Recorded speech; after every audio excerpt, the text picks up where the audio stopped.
10余载，天朝就已远胜于我。弟子明白。爹，娘，高家为了抢夺第一武馆的位置，不要牵连无辜路人，让这位小兄弟知道。就轮到你了。但我叔叔不好。姑娘，加油！一个丹田都没有的废物。之前随师傅做的上旨，我就立刻学习。少侠就像少年时，有种天然的亲近感。你为什么不让我认他？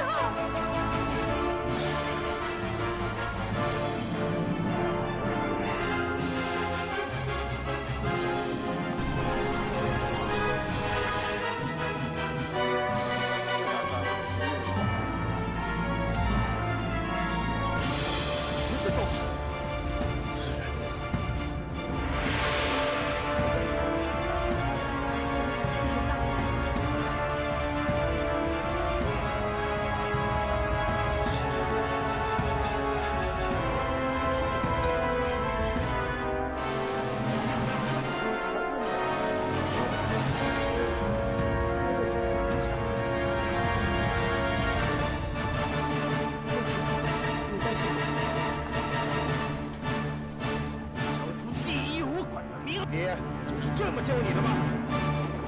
敢不敢教？但这是刀法排名第19名的高手。我来跟你打！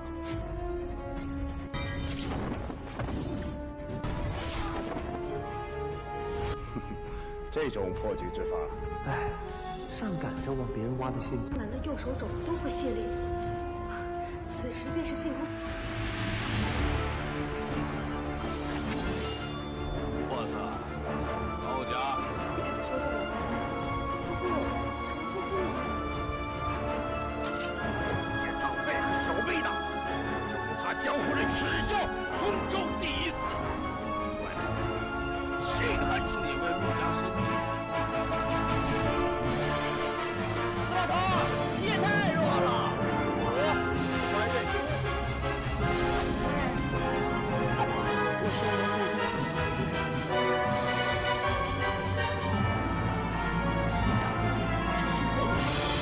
陆家的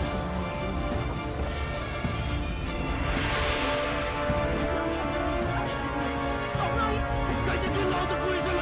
也是鼎鼎有名的刀子。不错，告诉我吧。大老子，我从未见过。你是谁？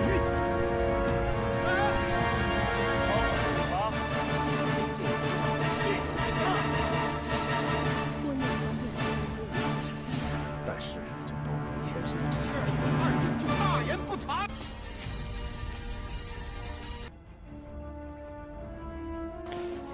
你在使什么花招？你明明是一个没有丹田的废物，他是如何修炼内力的？你保护得了他们一时？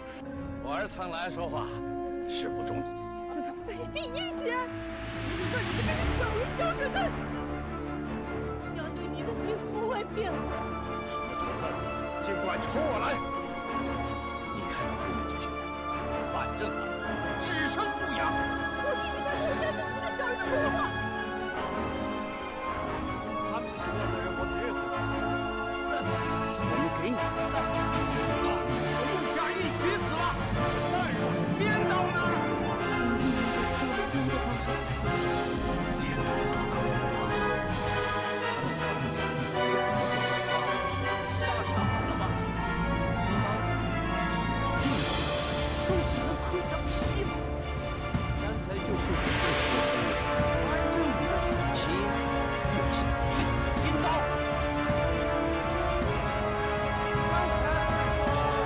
我哪儿了？你打我！我是不是责罚？和上次一劫，我怕你不会。他们大逆不道。不敬，今天无法参与这刀法，我答应与你们合作，可就这点蝇头小利，为了他们的修为，小事大件事。别为他们这种人脏了手，还是让律法去制裁他们。抓我虔诚。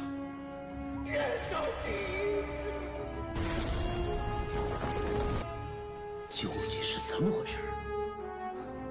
我当然没事了。娘，那是我陆家百床屋，关你什么事？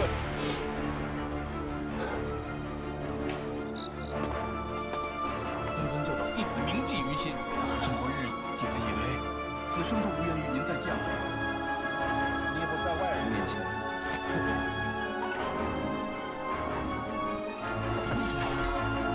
您当日所指点的天朝第一事，当日所指点的天朝第一事。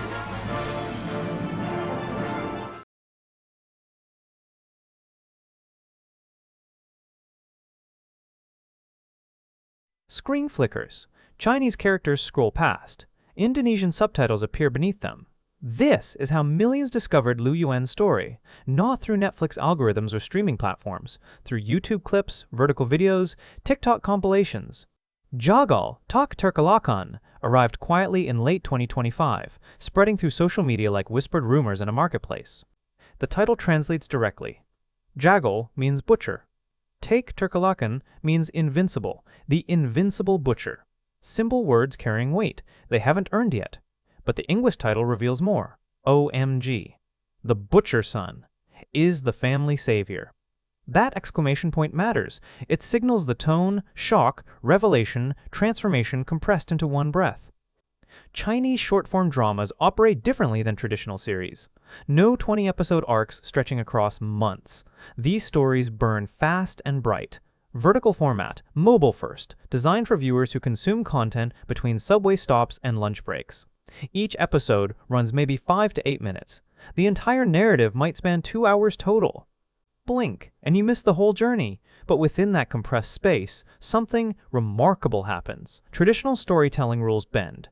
Character development that normally requires seasons happens in moments. The format demands efficiency. Every second carries meaning. No filler scenes. No exposition dumps. The camera shows you everything through action, expression, consequence. Liu Yuan begins as a butcher, not metaphorically, literally. The opening scenes establish his world through blood-stained aprons and cleaver strikes. Meat hangs on hooks. Customers haggle over prices. This is survival work, not glamorous work. His hands know the weight of blades. His eyes track angles and weak points in flesh. Skills that seem mundane. Skills that will transform into something else entirely. The drama centers on revenge. That ancient engine driving countless stories across cultures.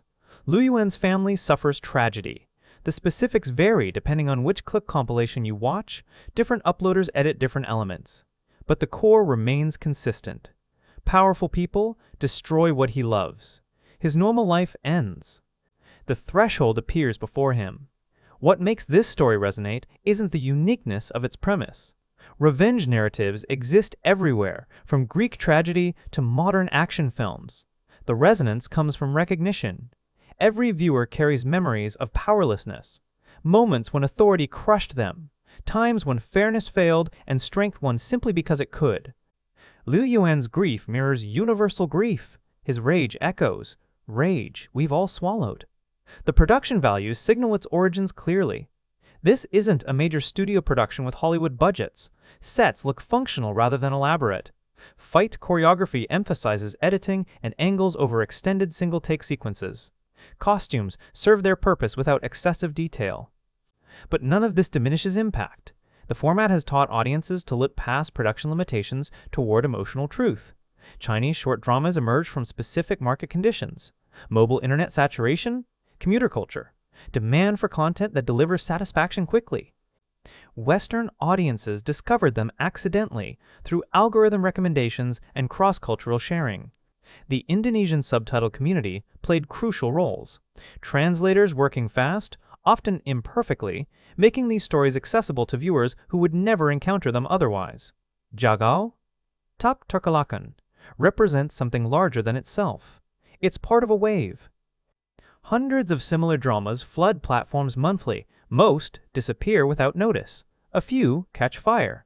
This one found its audience through specific elements that tap into collective desires. The underdog rising, the weak becoming strong. Justice delivered through personal power when systems fail. Lu Yuan's transformation from butcher to warrior follows archetypal patterns. He seeks training. Masters appear, sometimes wise, sometimes reluctant. Skills developed through montage sequences condensed from years into minutes. Each new technique unlocks new possibilities. The progression feels earned despite the compressed timeline because the emotional logic holds. Pain drives him. Purpose focuses him. Revenge sustains him through suffering that would break others. The drama doesn't hide its influences. Wuxia tradition runs through every fight scene. Wirework, impossible leaps, energy blasts, visualized through editing tricks and basic effects. Purists might dismiss the execution, but the audience this targets doesn't need perfection. They need feeling. They need catharsis. They need to watch someone powerless gain power and use it against those who deserve punishment. Something shifts around episode 10 or 12. Exact numbers blur across different upload versions. Liu Yuan crosses a threshold, not just learning martial arts, becoming something new. The butcher's son turns into the family savior, the title's promise fulfilled. But fulfillment brings new complications. Power comes with costs. Revenge demands prices. The story you thought you understood reveals deeper layers. This is where we stand at the edge. Liu Yuan has stepped through the door. His normal life lies behind him, unreachable. New rules govern his existence now. The world responds differently to someone dangerous. Friends become uncertain. Enemies multiply. Every action creates reactions, spiraling outward. He wanted justice. He's about to discover what justice actually requires. Training sequences dominate the early middle episodes. Liu Yuan learns, fails, learns again. The format compresses what would traditionally take half a season into rapid-fire progression. Each master teaches different elements. Hard external techniques from one. Internal energy cultivation from another. Philosophy woven through practical instruction. The drama shows growth through consequence rather than explanation. Liu Yuan attempts a technique. It fails. Enemies exploit the failure. Pain teaches what words cannot. Next attempt, slight improvement. Incremental progress, visible, episode to episode. This creates investment. We track his development not through exposition, but through watching capability expand in real combat situations. Secondary characters emerge to contrast his approach. Chen Wei appears, depending on the version. Names shift slightly across translations. Chen Wei also seeks revenge against overlapping enemies, but his method differs. Where Liu Yuan trains patiently, Chen Wei pursues shortcuts, dart techniques, forbidden methods, power now, cost later. Their parallel paths illuminate choices available. The drama uses Chen Wei to show roads not taken. Viewers see both approaches simultaneously. Liu Yuan's harder path yields slower results but cleaner power. Chen Wei accelerates faster, but corruption seeps in visibly. His eyes change. His temperament shifts. Power gained wrong ways changes the person wielding it. The story doesn't preach this message. It demonstrates through parallel action. Supporting cast fills out through martial arts tournament, arcs, and sect politics. These elements pull directly from wuxia tradition. Rival schools compete. Alliances form and break. Betrayals complicate simple revenge. What began as Liu Yuan versus his family's killers expands into larger conflicts between factions. He becomes peace in games he didn't know existed. The first major cost arrives through Wang Mei. Again, names vary by subtitle version. She helps Liu Yuan early on, provides information, offers shelter. Their connection stays ambiguous. Not quite romance, though tension exists. More than friendship. The relationship that forms in extreme circumstances between people fighting shared battles. Wang Mei dies because of her association with him. The enemies hunting Liu Yuan discover her involvement. They punish her to hurt him, send a message.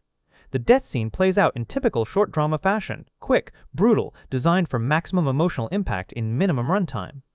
She speaks final words, makes him promise continuation, dies in his arms while dramatic music swells.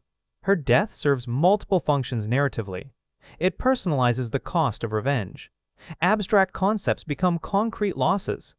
Every step forward leaves bodies behind. Some of those bodies belong to people who didn't deserve to die. Collateral damage in someone else's vendetta. Liu Yuan must carry that weight. The scene also elevates stakes. His quest now carries Wang Mei's unfinished business alongside his family's. More fuel for the revenge engine, but also more complexity. because her death happened precisely because she helped him. His crusade for justice created new injustice. The moral calculus grows murkier. Viewer response to these moments reveals the drama's effectiveness. Comment sections flood with reactions.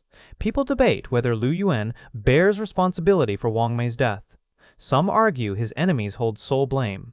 Others insist he should have protected her better or never involved her at all. These debates indicate successful emotional engagement. The story makes people care enough to argue character choices. The editing rhythm accelerates noticeably post Wang Mei's death. Sentence length in subtitles shortens. Scene duration compresses. More cuts per minute. The technical execution mirrors Lu Yuan's mental state. Grief and rage propel him faster. Training intensifies. Confrontations multiply. Time between fights shrinks.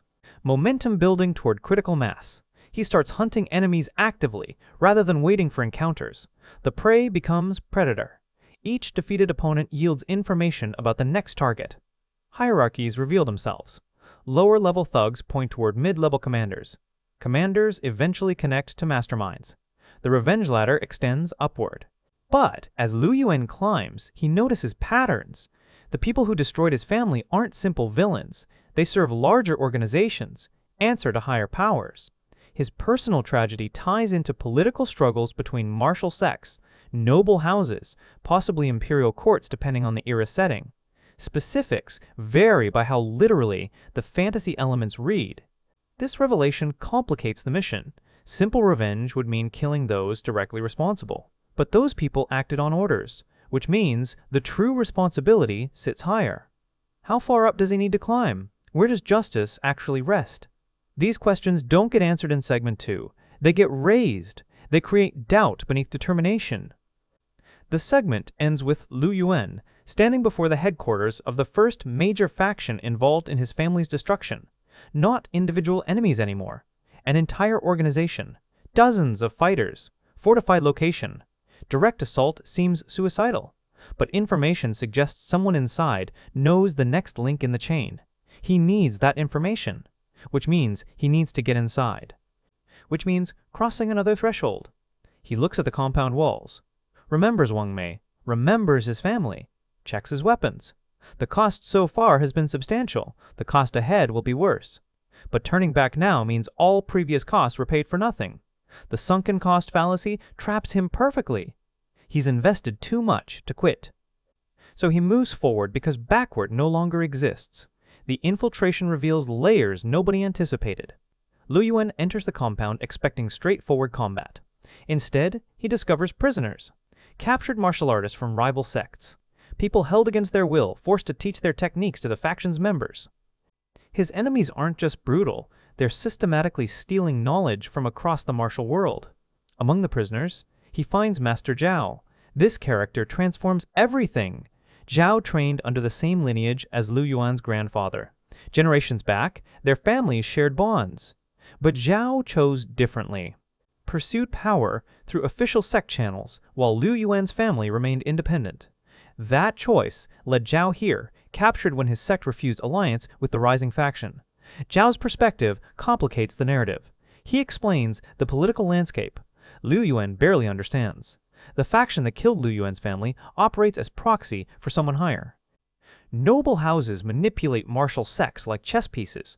The current emperor tolerates these power struggles because competing factions prevent any single group from threatening the throne. Lu Yuan's family died not because they offended anyone specifically, but because their land occupied a strategically valuable position. This revelation strips away the personal element Lu Yuan clung to. He imagined enemies who hated his family, who chose to destroy them deliberately. Reality proves colder. His family represented an obstacle, a property acquisition problem solved through murder. No hatred involved, just calculation. This somehow hurts worse than malice would have. Master Zhao offers a choice. Help free the prisoners and gain powerful allies for the revenge quest. Or abandon them and pursue his personal vendetta alone. The decision carries weight across multiple dimensions. Freeing prisoners means fighting a full-scale battle now, risking death before reaching the ultimate targets. Leaving them means proceeding solo, but carrying the knowledge that he prioritized personal revenge over helping innocents. The drama shows Liu Yuan wrestling with this choice internally. No dialogue, just his face as he looks at the prisoners, then at the exit, then back. The camera holds on his expression. Muscle tension, eye movement, breathing rhythm. The moment stretches. This tests character more than any fight scene could. What kind of person has he become through his quest? He chooses to free them. Not from heroism. The script makes this clear through his internal monologue, rendered via subtitle poetry. He frees them because leaving them repeats the injustice done to his family. The powerful crushing the weak while others look away. He cannot become that. Cannot be the person who walks past suffering when action remains possible. The prison break sequence explodes across 3 episodes worth of material. Coordinated chaos as Liu Yuan and freed prisoners fight through guards. Each rescued martial artist brings different combat styles into play. The choreography showcases variety, soft styles, hard styles, weapons, barehanded techniques. It becomes a showcase for Wushia's breadth despite budget limitations. But the sequence also tracks costs in real time. Prisoners die during the escape.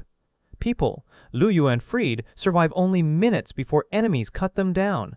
Their final moments show gratitude mixed with regret. Happy to die free rather than captive. Sad their knowledge dies with them. The deaths stack up.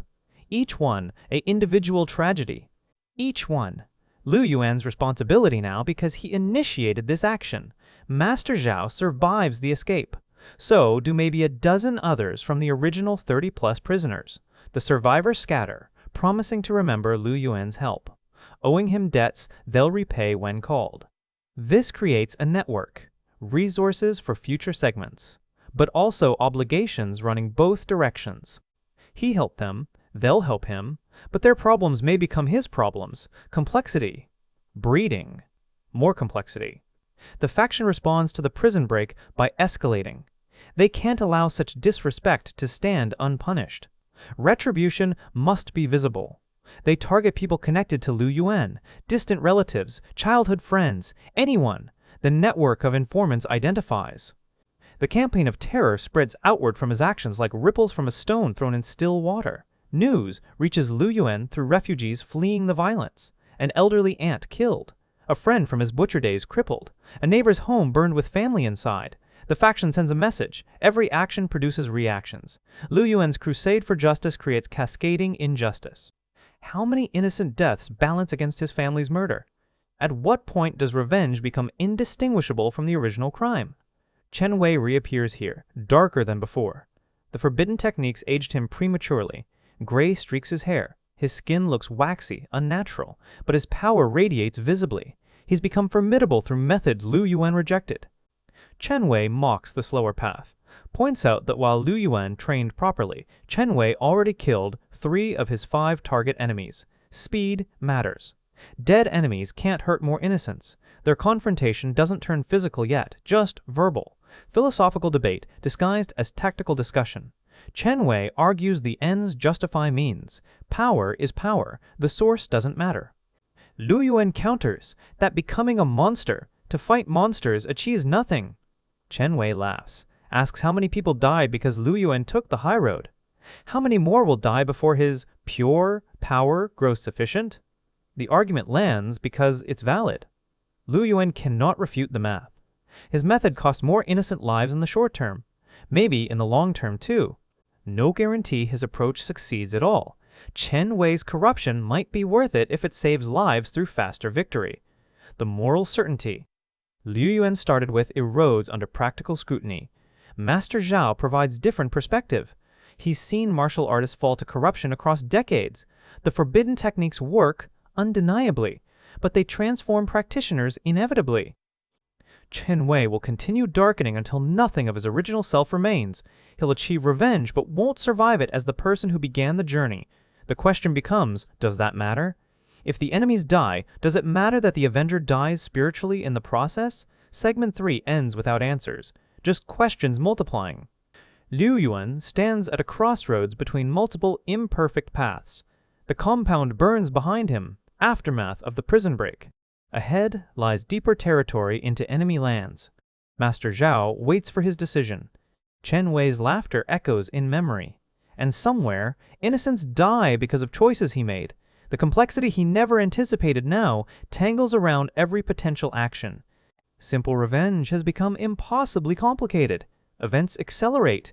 3 encounters in rapid succession. First, assassins ambush Lu Yuan on a mountain pass. Professional killers sent by the faction. The fight happens in darkness, rain sheeting down, limited visibility, treacherous footing, blades flashing in lightning strikes. He wins but takes injuries, real damage, ribs cracked, shoulder cut deep, blood mixes with rain. No recovery time. Second encounter follows immediately. A village requests help. The faction's men occupy it, demanding taxes, abusing residents. Lu Yuan's reputation has spread. The butcher's son who freed the prisoners. The villagers plead for intervention. He's wounded, exhausted. Rational choice says, refuse. But their faces mirror his family's faces in memory. He cannot walk away. The village fight drains him further. More injuries accumulate, but he drives the occupation force out through sheer determination and superior skill. The villagers celebrate, offer food, shelter, treatment. He accepts because he physically cannot continue without rest. But staying creates vulnerability. The faction will learn his location. Retaliation will come. Third encounter arrives before dawn. The faction sends a master-level fighter, someone comparable to Lu Yuan's skill despite his injuries. The duel happens in the village square. Residents watch, terrified, from shuttered windows. 2 fighters circling, testing. The master-level opponent shows respect through technique. This isn't an execution. It's a legitimate contest. They fight until sunrise. Neither yields. Both exhausted beyond measure. The opponent finally speaks, offers terms. The faction will leave this village untouched if Lu Yuan abandons his protection. They'll focus vengeance solely on him, not civilians. A trade. The villager's safety for his promise to stop intervening in faction business beyond his personal revenge. Lu Yuan sees the trap. Accepting means abandoning others who will need help. Refusing means painting targets on every person he assists. The opponent doesn't rush him, just waits. The sun rises higher. Villagers emerge slowly, seeing the standstill. They don't understand the negotiation occurring through silence and blade positions. He accepts. Not honor, pure calculation. He cannot protect everyone, cannot win every fight. Spreading himself across multiple causes guarantees failure at all of them. Better to focus. Narrow scope. Complete the original mission, punish his family's killers, then end this. Stop creating new victims through prolonged conflict. The opponent bows, acknowledges the wisdom, leaves without further violence. Lu Yuan collapses immediately after, wounds and exhaustion claiming consciousness. The villagers carry him inside, treat his injuries properly. He heals over days that compress into single-episode runtime. Montage of recovery, bandages changing, bruises fading, strength returning. But something shifts internally.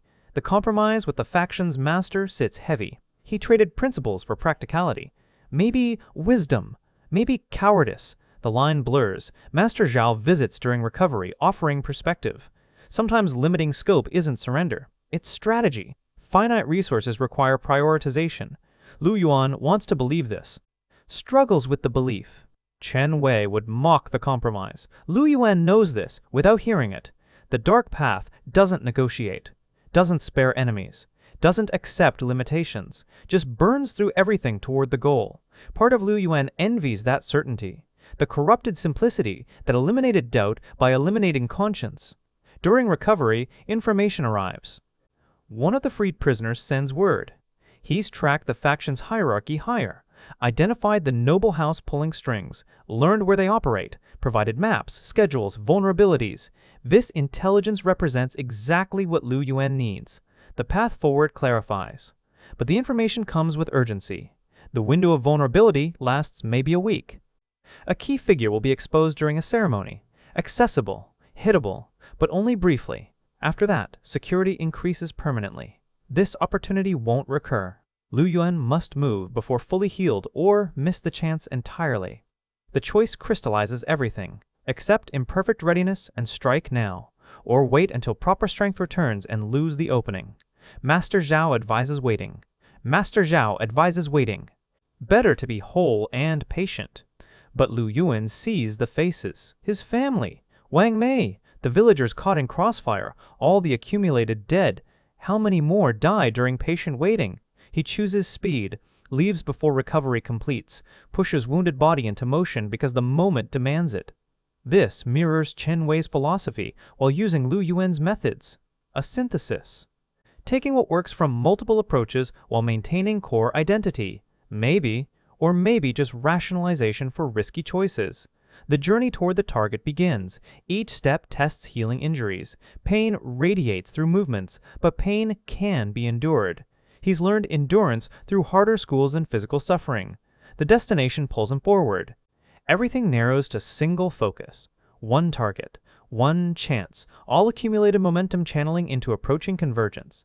The Noble House ceremony represents multiple threads converging. Lord Shen holds a public celebration, his son's wedding, to a daughter from another powerful family. The marriage seals political alliances between factions, strengthens the network that destroyed Lu Yuan's family. But the public nature creates vulnerability. Security exists, but must allow crowds, merchants, performers. Openings exist for someone skilled and determined. Lu Yuan infiltrates as a servant. False identity provided by one of the freed prisoners now working in the household. The prisoner risked everything creating this opening. If discovered, execution follows. Lu Yuan carries that weight as he moves through preparation areas. His friend's life balances on his success. Inside the compound, he sees the full scope of power structures, not just martial might, wealth beyond imagination, silk everywhere, gold decorations, jade ornaments. The casual luxury offends him viscerally. His family died, so these people could expand territory slightly, could add another estate to their collection, could increase margins on trade routes. Identifies where Lord Shen will be vulnerable.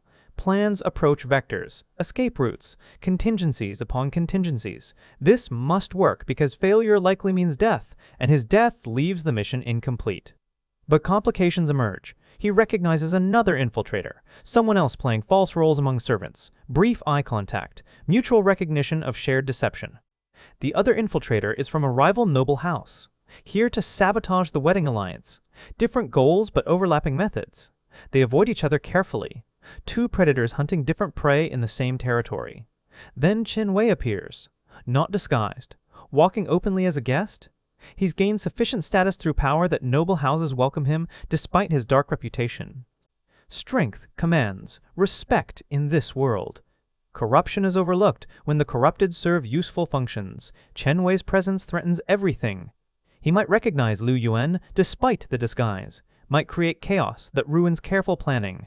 Worse, Chen Wei's target aligns with Lu Yuan's. He's also here for Lord Shen. But his approach lacks subtlety. He plans to kill everyone. Collapse the entire celebration into massacre. Acceptable collateral damage in pursuit of vengeance. Lu Yuan overhears this through servant networks. The staff whispers about the dangerous guest whose energy radiates malice. Lu Yuan faces a choice.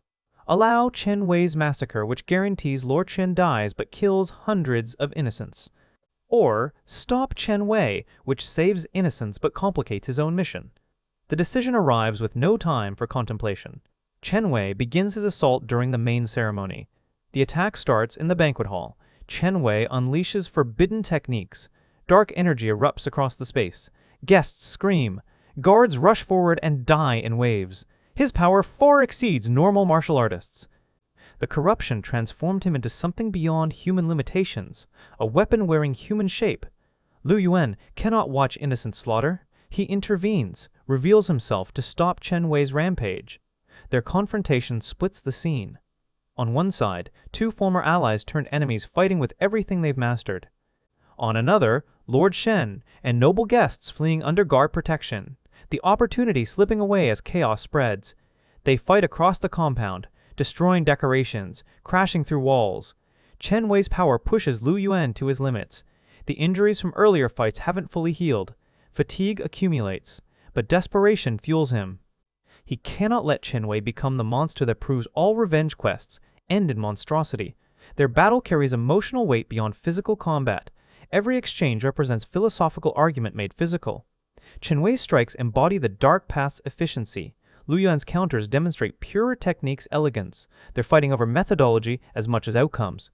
Which approach to vengeance carries validity? The question plays out through violence.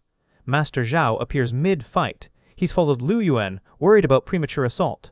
Zhao engages Chen Wei, giving Lu Yuan breathing space. 2 older generation fighters versus 1 corrupted prodigy. The math favors experience. Chen Wei realizes he cannot win this engagement. He retreats, smashing through a wall and disappearing into darkness, promising return, swearing next time will end differently. But the interruption cost Lu Yuan his window. Lord Shen escaped during the chaos, fled to secured chambers deep in the compound. Unreachable now, with full alert triggered. Guards swarm everywhere. The careful infiltration collapses into desperate escape. Lu Yuan and Master Zhao fight their way out. Bloody withdrawal through hostile territory. They escape, but barely. Lu Yuan wounded again. Zhao injured protecting him. The mission failed completely. Lord Shen survives. The alliance marriage survives. Nothing accomplished except exposing Lu Yuan's presence and methods. Now, the noble houses know he's coming. They'll prepare. Future attempts face amplified difficulty. The free prisoner who helped him infiltrate pays the price. Discovered and executed for treason. News reaches Lu Yuan days later. Another death on his conscience. Another person who helped and died for it. The count keeps rising. He's losing track of how many lives his quest consumed. Worse, Chen Wei's massacre attempt succeeds partially. Dozens died in his initial assault before Lu Yuan stopped him. The noble houses blame both of them equally. Don't distinguish between the one who killed innocents and the one who stopped further killing. In their eyes, both are assassins who attacked a wedding. Both are targets for retribution. A price appears on Lu Yuan's head. Substantial reward for his capture or death. Every bounty hunter and glory-seeking martial artist now has motivation to hunt him. The scope of enemies expanded exponentially. What began as focused revenge against specific targets has metastasized into conflict against entire systems. He holes up in a remote monastery. Master Zhao has connections there. The monks offer sanctuary while Lu Yuan heals and regroups. But sanctuary feels like defeat, hiding while enemies consolidate power. While innocent people he tried to protect suffer retaliation. The noble houses punish anyone suspected of assisting him. Collective punishment to discourage future support. Sitting in meditation halls, recovering from wounds, Lu Yuan faces crushing doubt. Every choice led here, to isolation, to failure. 2. Innocent blood spilled despite his intentions. Maybe Chen Wei was right. Maybe corruption is the price of success. Maybe trying to maintain honor while pursuing revenge is impossible. Maybe he should have died with his family instead of surviving to cause more death. The monastery period stretches time. Days bleed together. Meditation. Recovery. Training with monks who know healing arts alongside martial arts. Lu Yuan's body strengthens, but his spirit wavers. Master Zhao sits with him during evening hours, shares stories from his own past. Failures and regrets accumulated across decades. The weight never lightens, Zhao explains. You just grow stronger at carrying it. Word arrives through the monastery's network.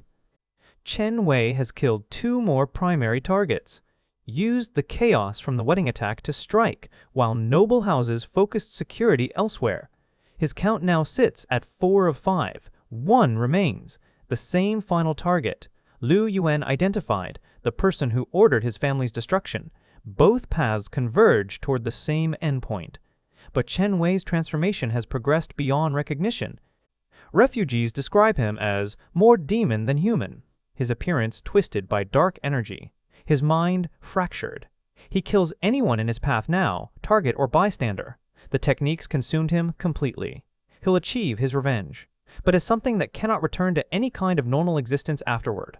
Lu Yuan realizes the race is on. If Chen Wei reaches the final target first, kills them as a monster, it proves the dark path's victory. Validates the idea that effective vengeance requires abandoning humanity. But if Lu Yuan arrives first, succeeds while maintaining principles, it demonstrates alternative possibilities. The outcome carries weight beyond personal resolution. The final target is Imperial Advisor Feng, a man who operates in the capital's highest circles, protected by Emperor's favor and multiple layers of security, untouchable through normal means. Both Chen Wei and Lu Yuan must essentially commit treason to reach him, attack someone under Imperial protection, cross the ultimate threshold. Lu Yuan leaves the monastery before Master Zhao advises readiness. Cannot wait anymore. Cannot allow Chen Wei to finish first. The rush mirrors earlier mistakes, impatience overriding wisdom, but time pressure is real. Every day, Chen Wei grows stronger in power while deteriorating in sanity. The window closes. The journey to the capital takes one episode of compressed travel montage. Different provinces scrolling past. Lu Yuan moving through crowds, anonymous in busy cities. The empire's scope becomes visible. How small his personal tragedy seems against this massive civilization's daily operations. Thousands die daily from disease, accident, crime. His family represents statistical noise. This perspective doesn't comfort, just emphasizes meaninglessness. He arrives in the capital during a festival. Crowds everywhere. Perfect cover for infiltration but also complications. Chen Wei likely thinks the same. Both of them hunt same target in the same city during the same days. Collision seems inevitable. The question becomes timing. Whether they meet before, during, or after striking at Advisor Feng. Lu Yuan establishes that Chen Wei already arrived. Reports of a terrifying figure glimpsed in shadow. Beggars found. Drained of life force. Chen Wei feeding on victims to sustain his corrupted power. The city's martial presence mobilizes. Imperial guards hunting this demon, creating dangerous environment for both infiltrators. He locates Advisor Feng's residence, palatial compound in the wealthy district. Security visible and invisible. Guards in uniform and in disguise among servants. Formations protecting key entry points. Talismans warding against intrusion. This target exceeds difficulty of all previous attempts combined. But Lu Yuan notices patterns. Advisor Feng maintains routines. Morning audiences. Afternoon tea in gardens. Evening entertainment. Predictability creates vulnerability despite heavy security. The garden moment offers the best window. Brief period when Feng separates from main guard force while remaining protected by elite personal guards. Difficult, but possible. He prepares for 3 days. Studying patterns, timing changes, identifying guards' shift rotations, the reconnaissance discipline, Master Zhao drilled into him, preparation, preventing improvisation, every detail mapped before action initiates. This focus keeps doubt at bay. As long as planning continues, execution can be delayed.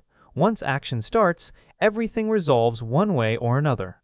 Night before the attempt, Chen Wei finds him, not through skill, through inevitability.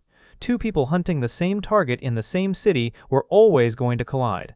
They meet on a rooftop overlooking Advisor Feng's compound. Neither attacks immediately, just stand in moonlight, looking at their shared destination. Chen Wei speaks first. His voice sounds wrong, layered with harmonic distortions. The corruption manifests even in speech. He offers alliance. Combine strength, strike together, guarantee success. Afterward, they can resolve personal differences. But the target matters more than their conflict. Lu Yuan sees the logic, also sees the trap. Allying with Chen Wei means accepting his methods, becoming complicit in the darkness. Even if Lu Yuan doesn't use forbidden techniques himself, fighting alongside someone who does compromises the moral distinction he struggled to maintain. He refuses. They will both attempt the assassination separately. May the better approach succeed. Chen Wei laughs. That terrible layered sound suggests they're both fools, that the target will likely kill them both and render all philosophical debates moot.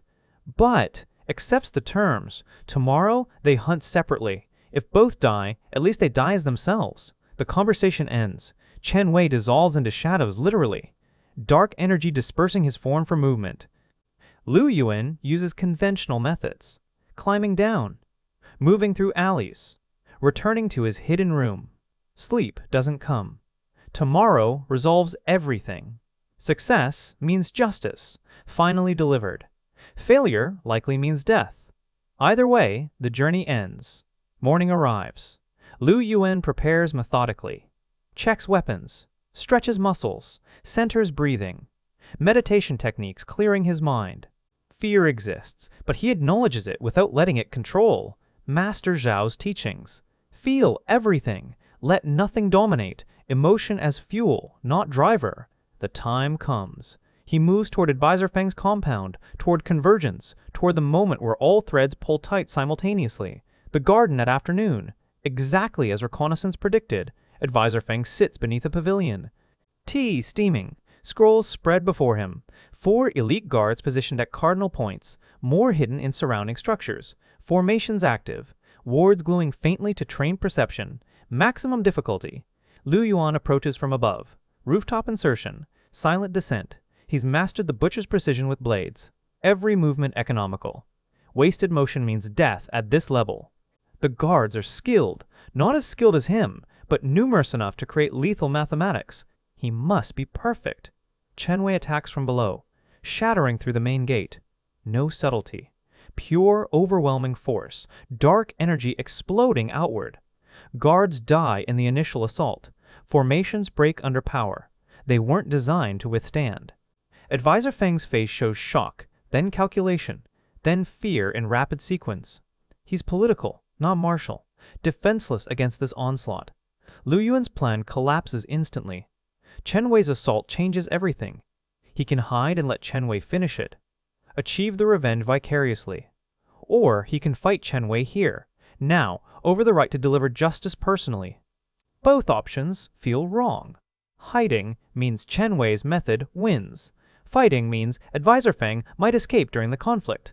But Advisor Feng doesn't flee. He watches Chen Wei's approach with strange calm, speaks words. Lu Yuan strains to hear over battle sounds. So the butcher's son follows me here. I've waited for this. Chen Wei hesitates.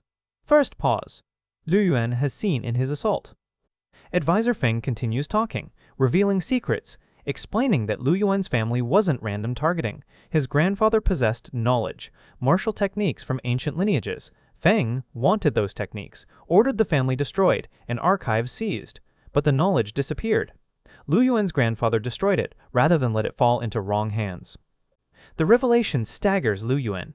His entire quest built on false foundation. He thought his family died for property, for territorial expansion. But they died for knowledge. For techniques they refused to surrender.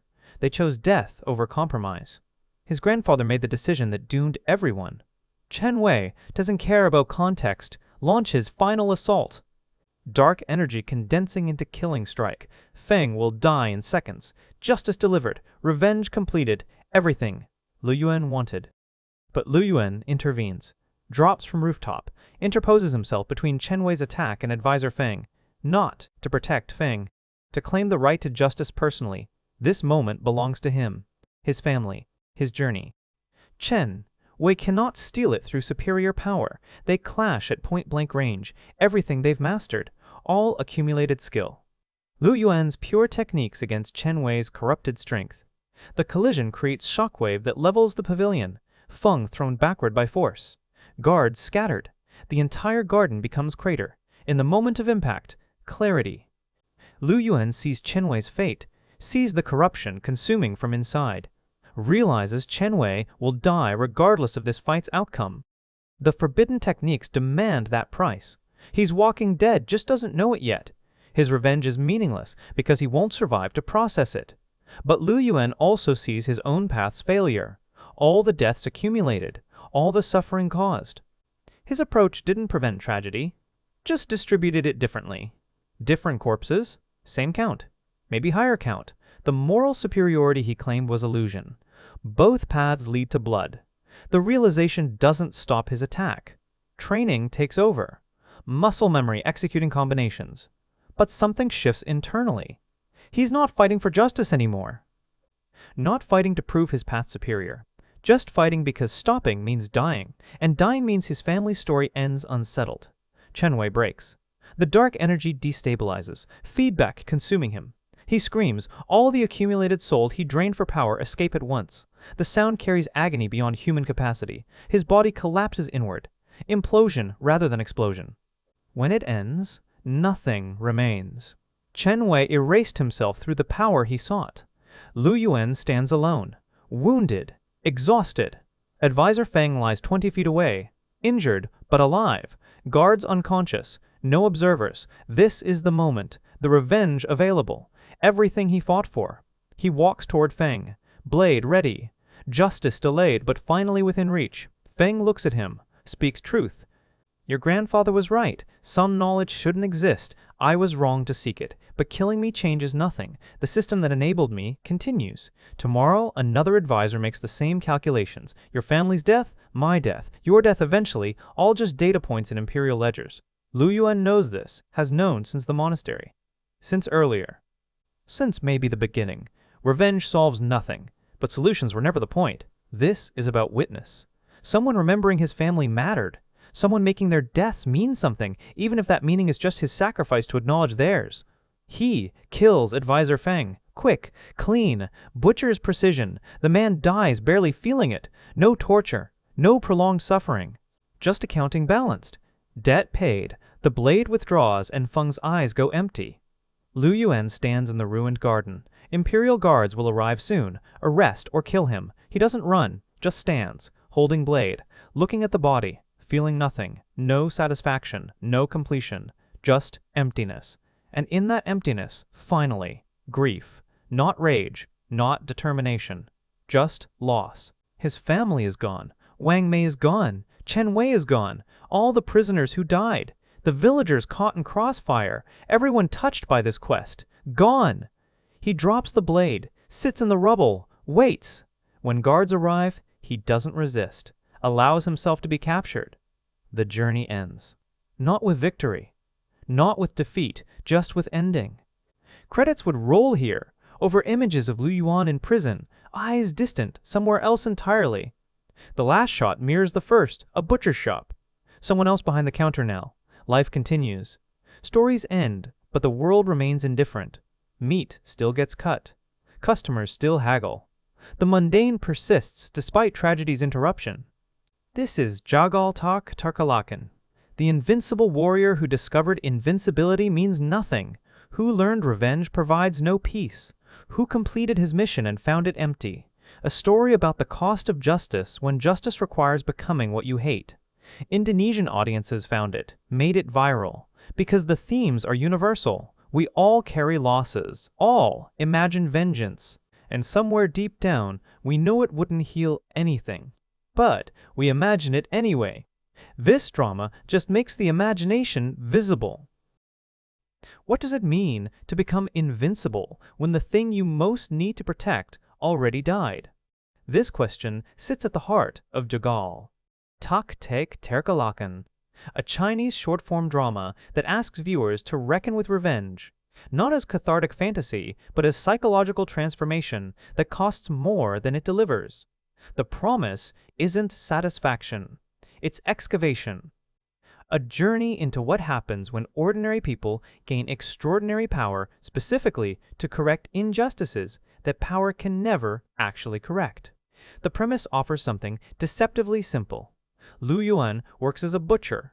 His family gets destroyed by powerful people. He learns martial arts. He seeks revenge. Wuxia, tradition distilled to essential elements. But the emotional contract this drama makes with viewers operates on a different frequency entirely. It doesn't promise the pleasure of watching righteous violence delivered against deserving targets.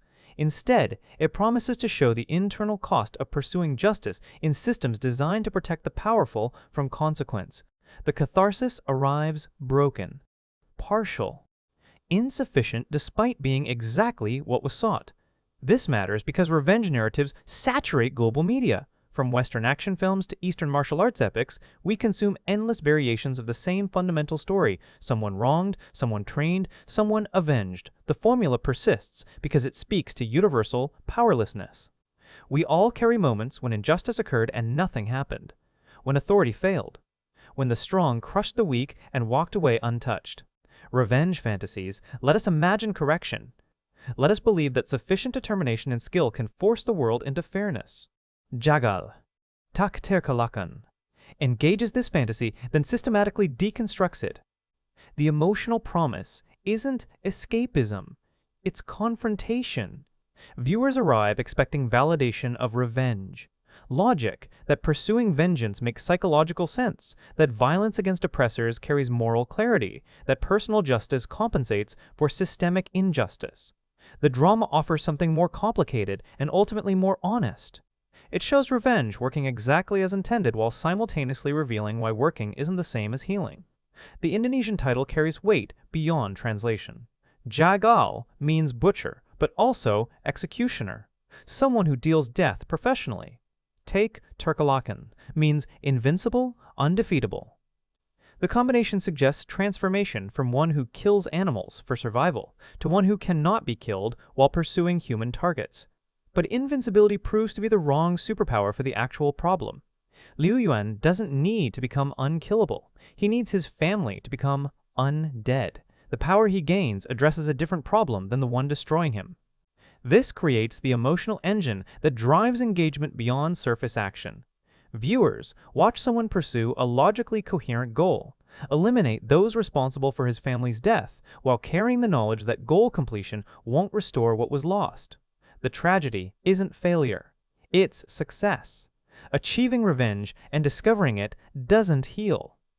That the person who began the journey would have needed the revenge to matter in ways the person who completes the journey understands it cannot. The format matters crucially to the emotional delivery. Short-form vertical drama compresses traditional narrative arcs into mobile-friendly episodes of 5 to 8 minutes. This isn't limitation, it's precision. Every second carries weight because there's no room for anything else. Character development that normally unfolds across 20 episodes happens in concentrated bursts. Emotional beats that conventional dramas stretch across episodes get delivered in rapid succession. The compression creates intensity, forces viewers to process transformations quickly, which mirrors the protagonist's experience. Time pressure drives both character and audience. Chinese short dramas emerged from specific cultural and technological conditions: mobile internet saturation, commuter viewing habits, audiences trained by TikTok and other vertical platforms to consume narrative in fragmented bursts. But the format also enables something traditional. Structures resist, showing transformation without extensive justification. We accept that Liu Yuan masters martial arts between episodes because the drama isn't about training montages. It's about the psychology of someone who gains power specifically to address powerlessness, then discovers power was never the actual deficit. Indonesian subtitle. Communities played essential roles in spreading this content beyond Chinese-speaking audiences. Translators working rapidly, often imperfectly, but creating accessibility where none existed. This grassroots distribution network means Jagal Terkalahkan reached viewers who would never encounter it through conventional streaming platforms. The algorithm didn't push it. People did, sharing clips, recommending episodes, building audience through genuine engagement rather than marketing budgets. This matters emotionally because the drama's themes resonate across cultural boundaries. Powerlessness isn't culturally specific, neither is the fantasy of correction through personal strength. Indonesian, English, Spanish-speaking audiences all recognize Liu Yuan's rage because we all carry versions of it. The specificity of wuxia trappings, key cultivation, martial sex, imperial politics becomes window dressing on universal psychological territory. We watch through cultural difference toward emotional commonality.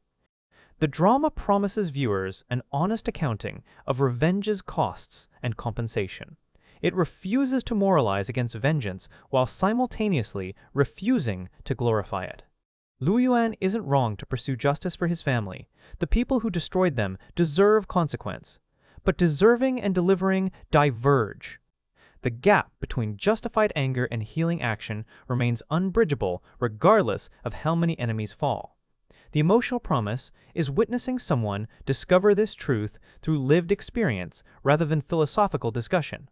What makes this premise compelling rather than depressing is the refusal of easy answers. Jagal, Terkalahkan, doesn't argue that revenge is wrong. It doesn't suggest forgiveness as alternative. It doesn't offer redemption through mercy or peace through acceptance.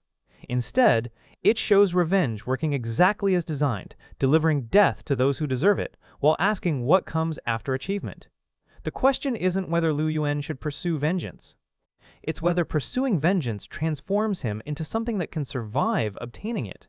This creates psychological investment beyond plot curiosity.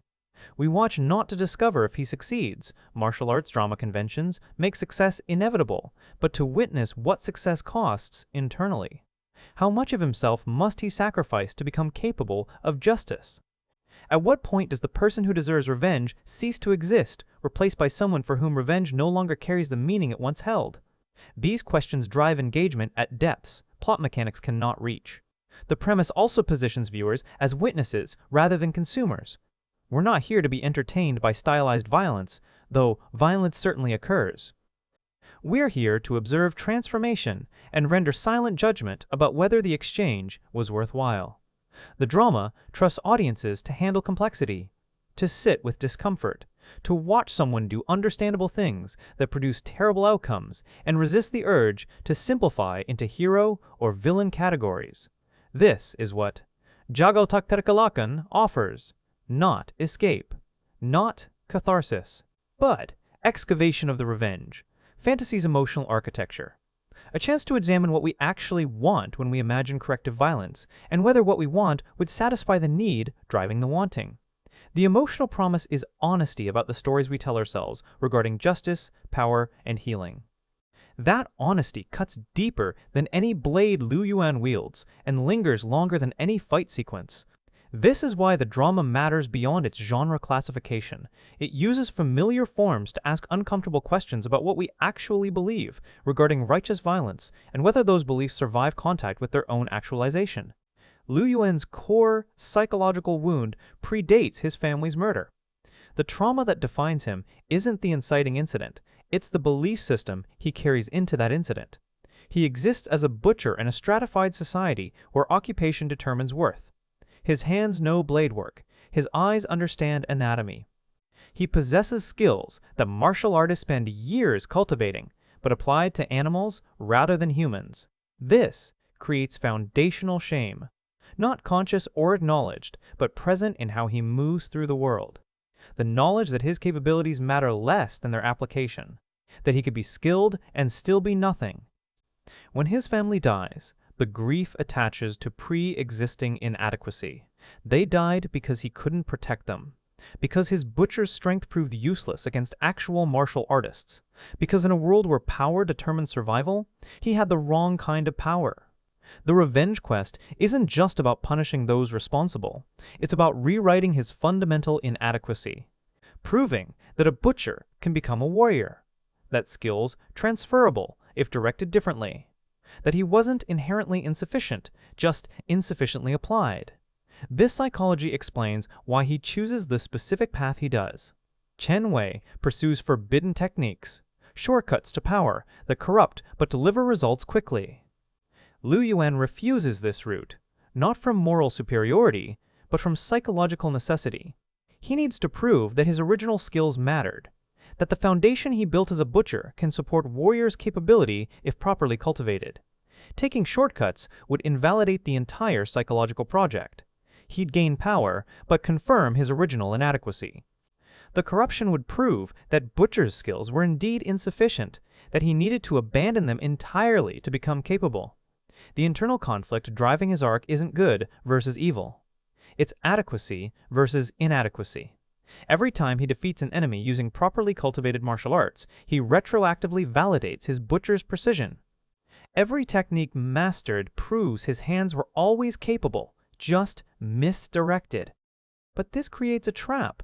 The more he validates his potential, the more he confirms his family died because he hadn't actualized it sooner. The revenge that proves his capability simultaneously proves his failure. Success and condemnation arrive as the same experience.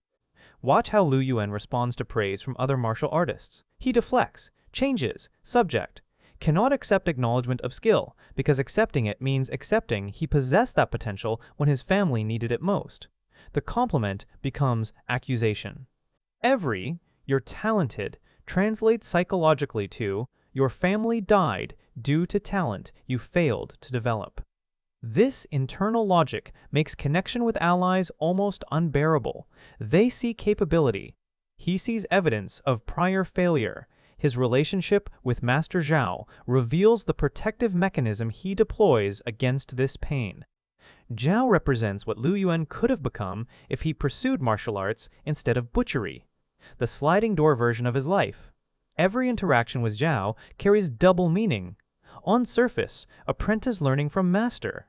Beneath, Liu Yuan confronting the person he should have been, who would have saved his family because that person would have possessed skill before tragedy struck.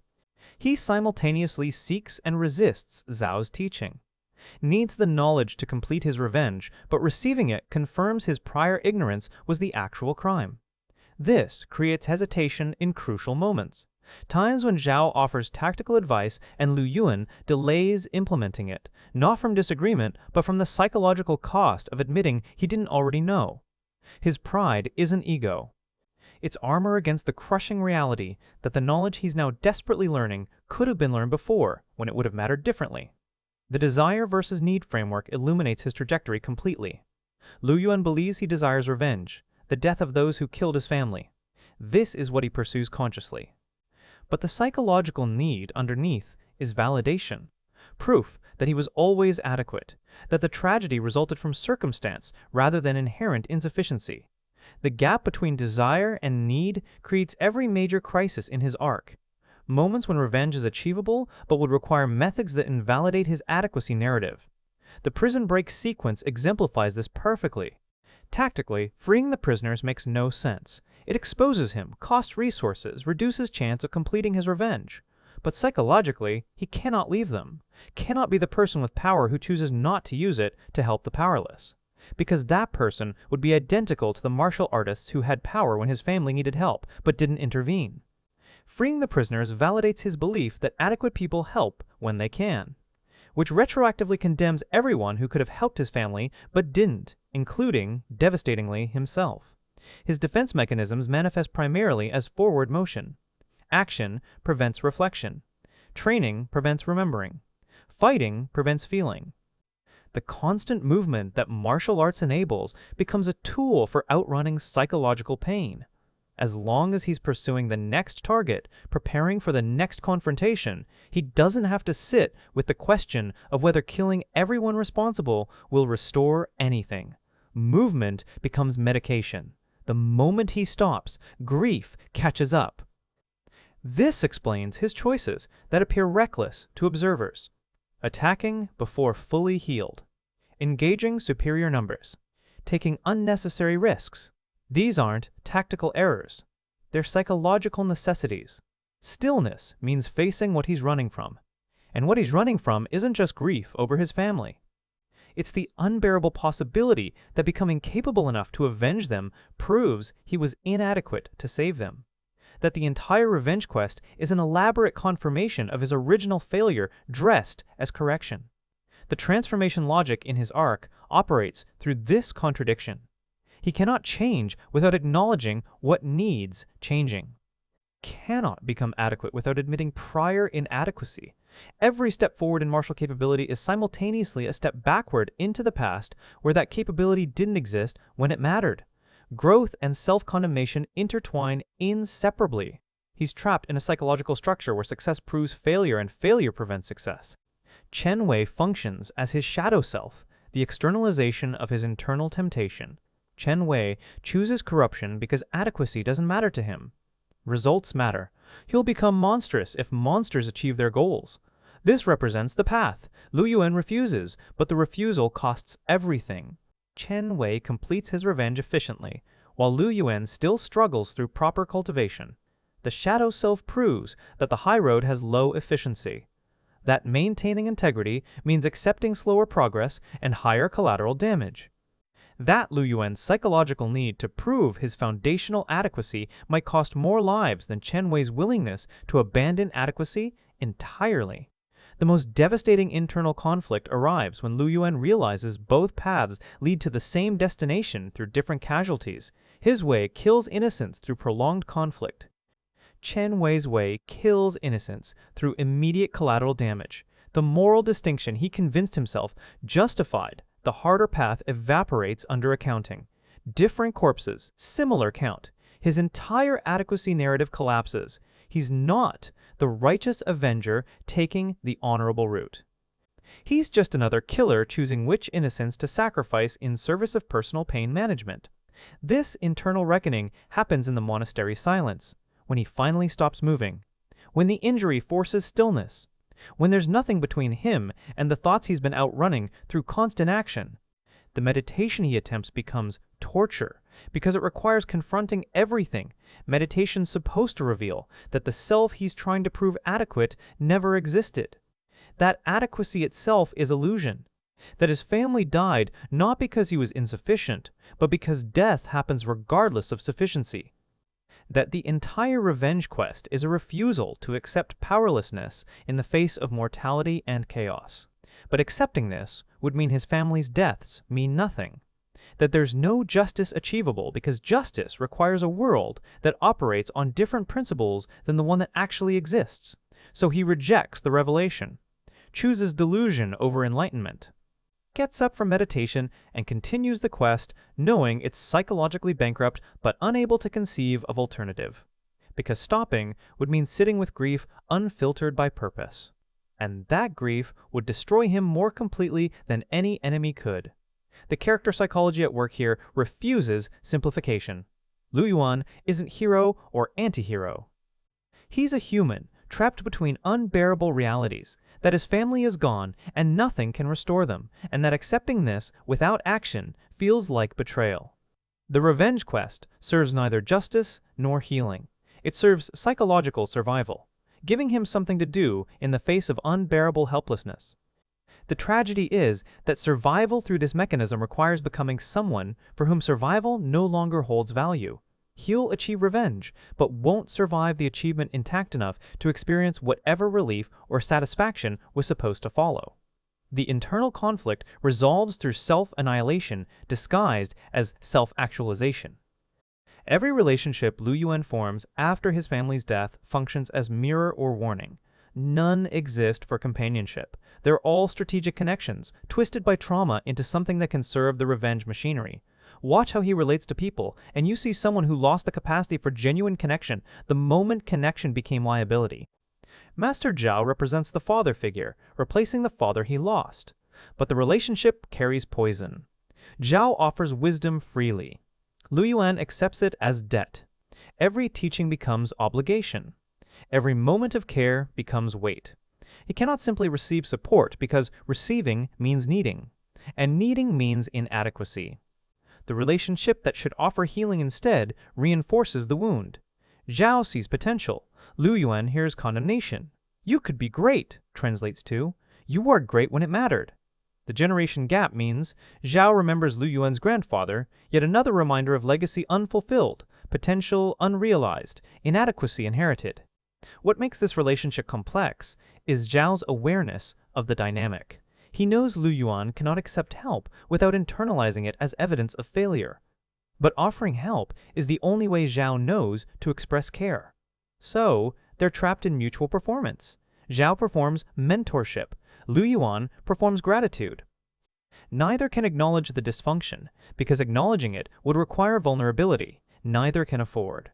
Zhao, because revealing he knows Lu Yuan's pain would expose how helpless he is to actually ease it. Lu Yuan, because accepting that Zhao sees his brokenness would shatter the facade of strength he needs to continue.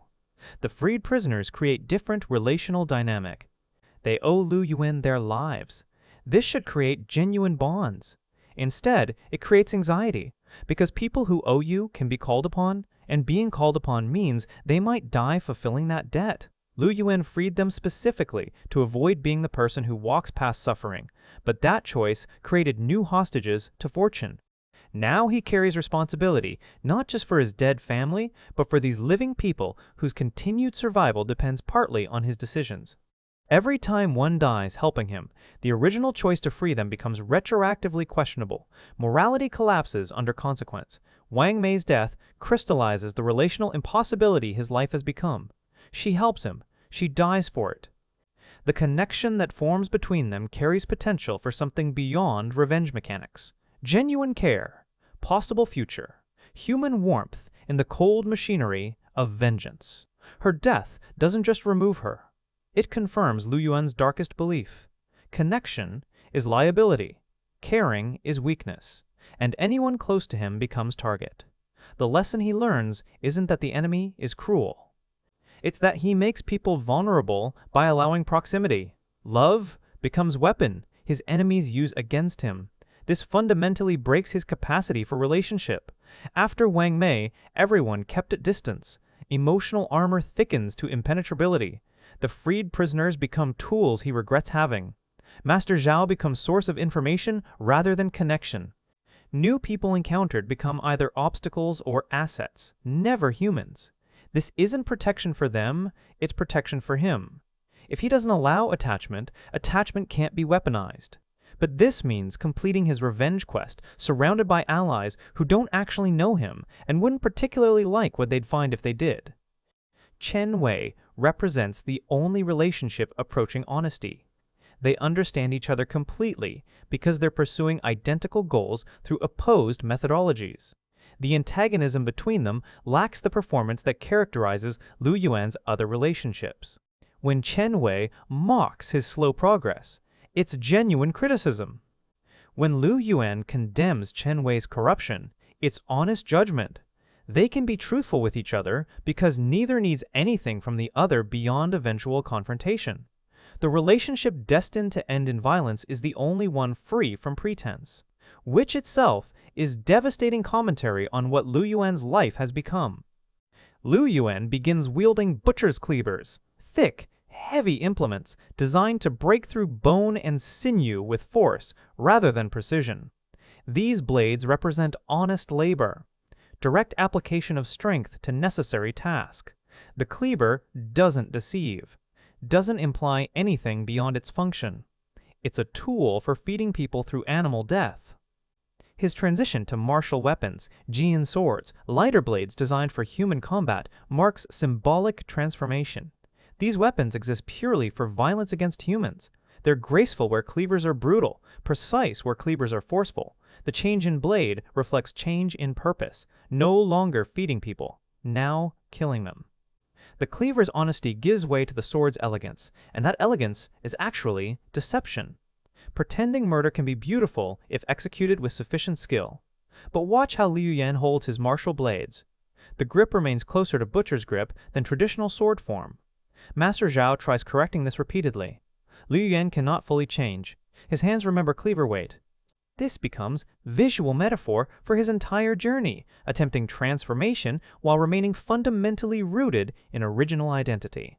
He's a butcher, using warrior's tools with butcher's technique, neither fully one nor the other. The blade grip becomes shorthand for his trapped-between-worlds psychology. Blood carries different symbolic weight depending on source. Animal blood from his butcher days appears routinely, just part of work. Background element. Human blood from combat shines differently on screen, catches light, demands attention. The visual language argues that some blood matters more than others, which itself becomes thematic.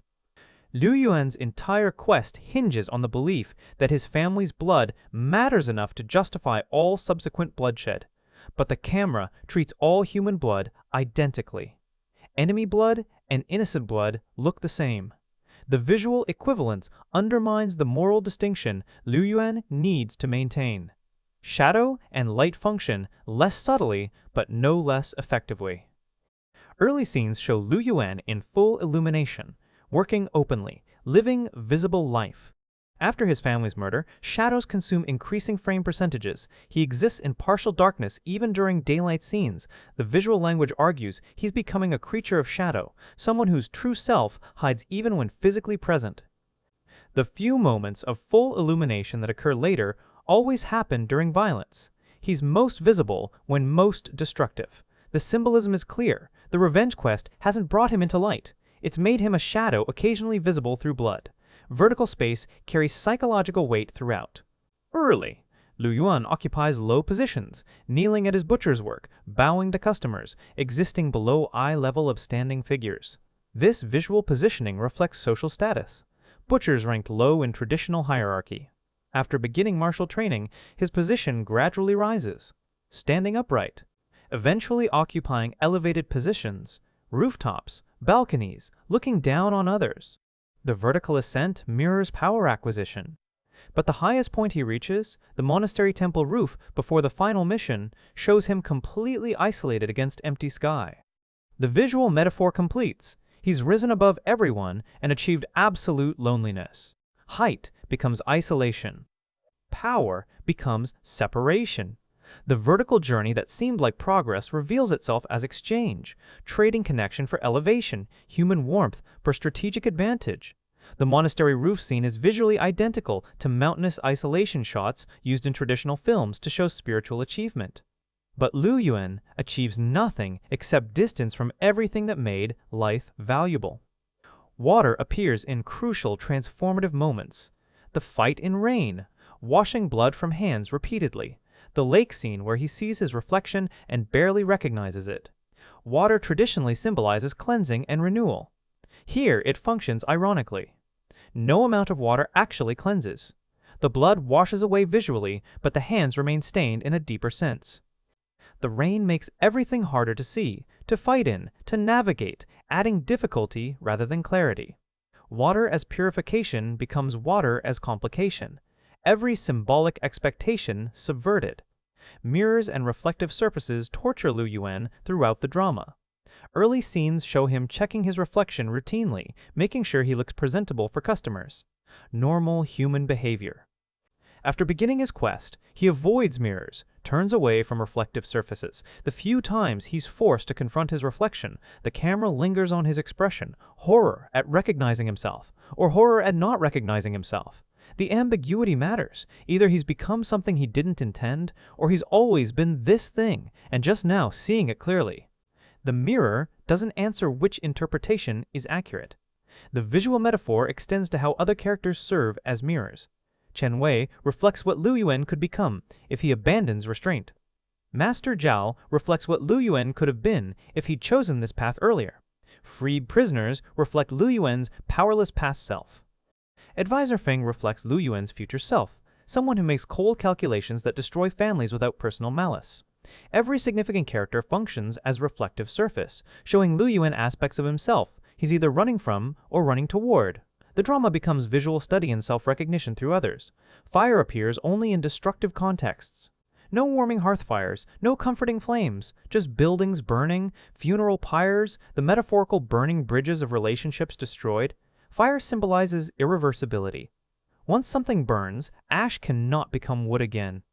Liu Yuan's journey is marked by fires, both literal structures destroyed and metaphorical points of no return crossed. Each fire signifies something that cannot be restored. The visual language argues his entire path consists of burning things that can never be rebuilt, including himself. Circles versus lines create subtle but consistent visual pattern. Early life scenes use circular motion. Liu Yuan's daily routine forms loop. Work, eat, sleep, repeat. Circular camera movements. Round tables, round chopping blocks, circular village layout. Circles represent stability, predictability, life that continues. After the inciting incident, all visual movement becomes linear. Straight paths, linear camera tracking. Journey from point A to point B with no return. The shift from circular to linear composition reflects life transformation from sustainable cycle to finite mission. Once revenge begins, the circle breaks. Life becomes arrow pointing only forward toward target, with no path back to origin. Costume color. Transitions from earth tones to increasingly dark shades tell their own story. Brown and beige of Witcher's life give way to gray, dark blue, finally black. The visual darkening mirrors moral darkening, or perhaps just visible darkening of what was always present. Traditional wuxia associates black clothing with anti-heroes. The costume evolution shows Liu Yuan moving from protagonist color palette to antagonist palette. Visual language suggesting he's becoming what he opposes, or that protagonist and antagonist were never clearly divided categories to begin with. The most powerful symbolic moment occurs during the final confrontation. Liu Yuan has ascended to warrior status, stands in noble compound, wears dark martial clothing, wields elegant blade. Advisor Feng kneels in expensive silk robes. The visual composition should position Liu Yuan as powerful, Feng as vulnerable. But the camera angles from slightly below Feng, slightly above Liu Yuan, creating uncomfortable visual suggestion that despite physical positions, traditional power structures remain intact. Even in this moment of achieved revenge, the visual language argues, Liu Yuan hasn't actually overturned anything. The symbolism of his entire journey collapses into a single frame. All that transformation and the fundamental hierarchies remain undisturbed. The central philosophical tension driving Jagal Terkalahkan asks whether justice can exist outside institutional frameworks and whether pursuing it independently makes someone righteous or monstrous. The drama refuses to answer. Instead, it demonstrates the question's complexity through Liu Yuan's journey, which simultaneously proves both possibilities. He achieves justice by any reasonable definition. People who deserved punishment receive it. He also becomes monstrous by any reasonable definition. Innocent people die as collateral damage to his personal mission. Both truths coexist without one negating the other. This positions the drama in conversation with classical revenge tragedy while interrogating its assumptions. Traditional revenge. Narratives from Hamlet to Count of Monte Cristo to Kill Bill assume revenge's achievement will provide closure. Completion equals catharsis. Jagal Terkalahkan demonstrates completion without catharsis. Liu Yuan gets everything he sought and finds it hollow because the underlying premise was false. Revenge doesn't heal grief. It redirects it temporarily, channels it into purpose that feels meaningful while being pursued, but reveals its emptiness the moment pursuit ends. The drama's refusal to provide traditional satisfaction becomes its most radical thematic statement. Maybe the stories we tell ourselves about revenge achieving something are just stories we need to believe to survive grief's unbearability. The question of transformation versus revelation runs beneath every scene. Does Liu Yuan's revenge quest change him into something he wasn't, or does it reveal what he always was? The drama deliberately leaves this unresolvable. Evidence supports both readings. He learns genuine new capabilities, demonstrating actual transformation. But those capabilities emerge specifically because his psychology already contained whatever made them possible. The butcher's precision with blades translated directly into warrior's precision. The transformation argument suggests tragedy created a killer.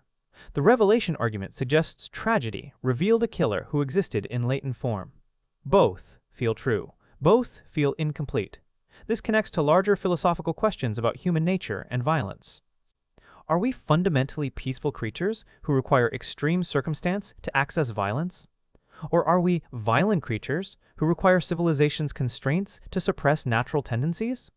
Liu Yuan's arc doesn't resolve this for audiences, but forces them to resolve it for themselves based on which interpretation they find more convincing. The drama becomes mirror.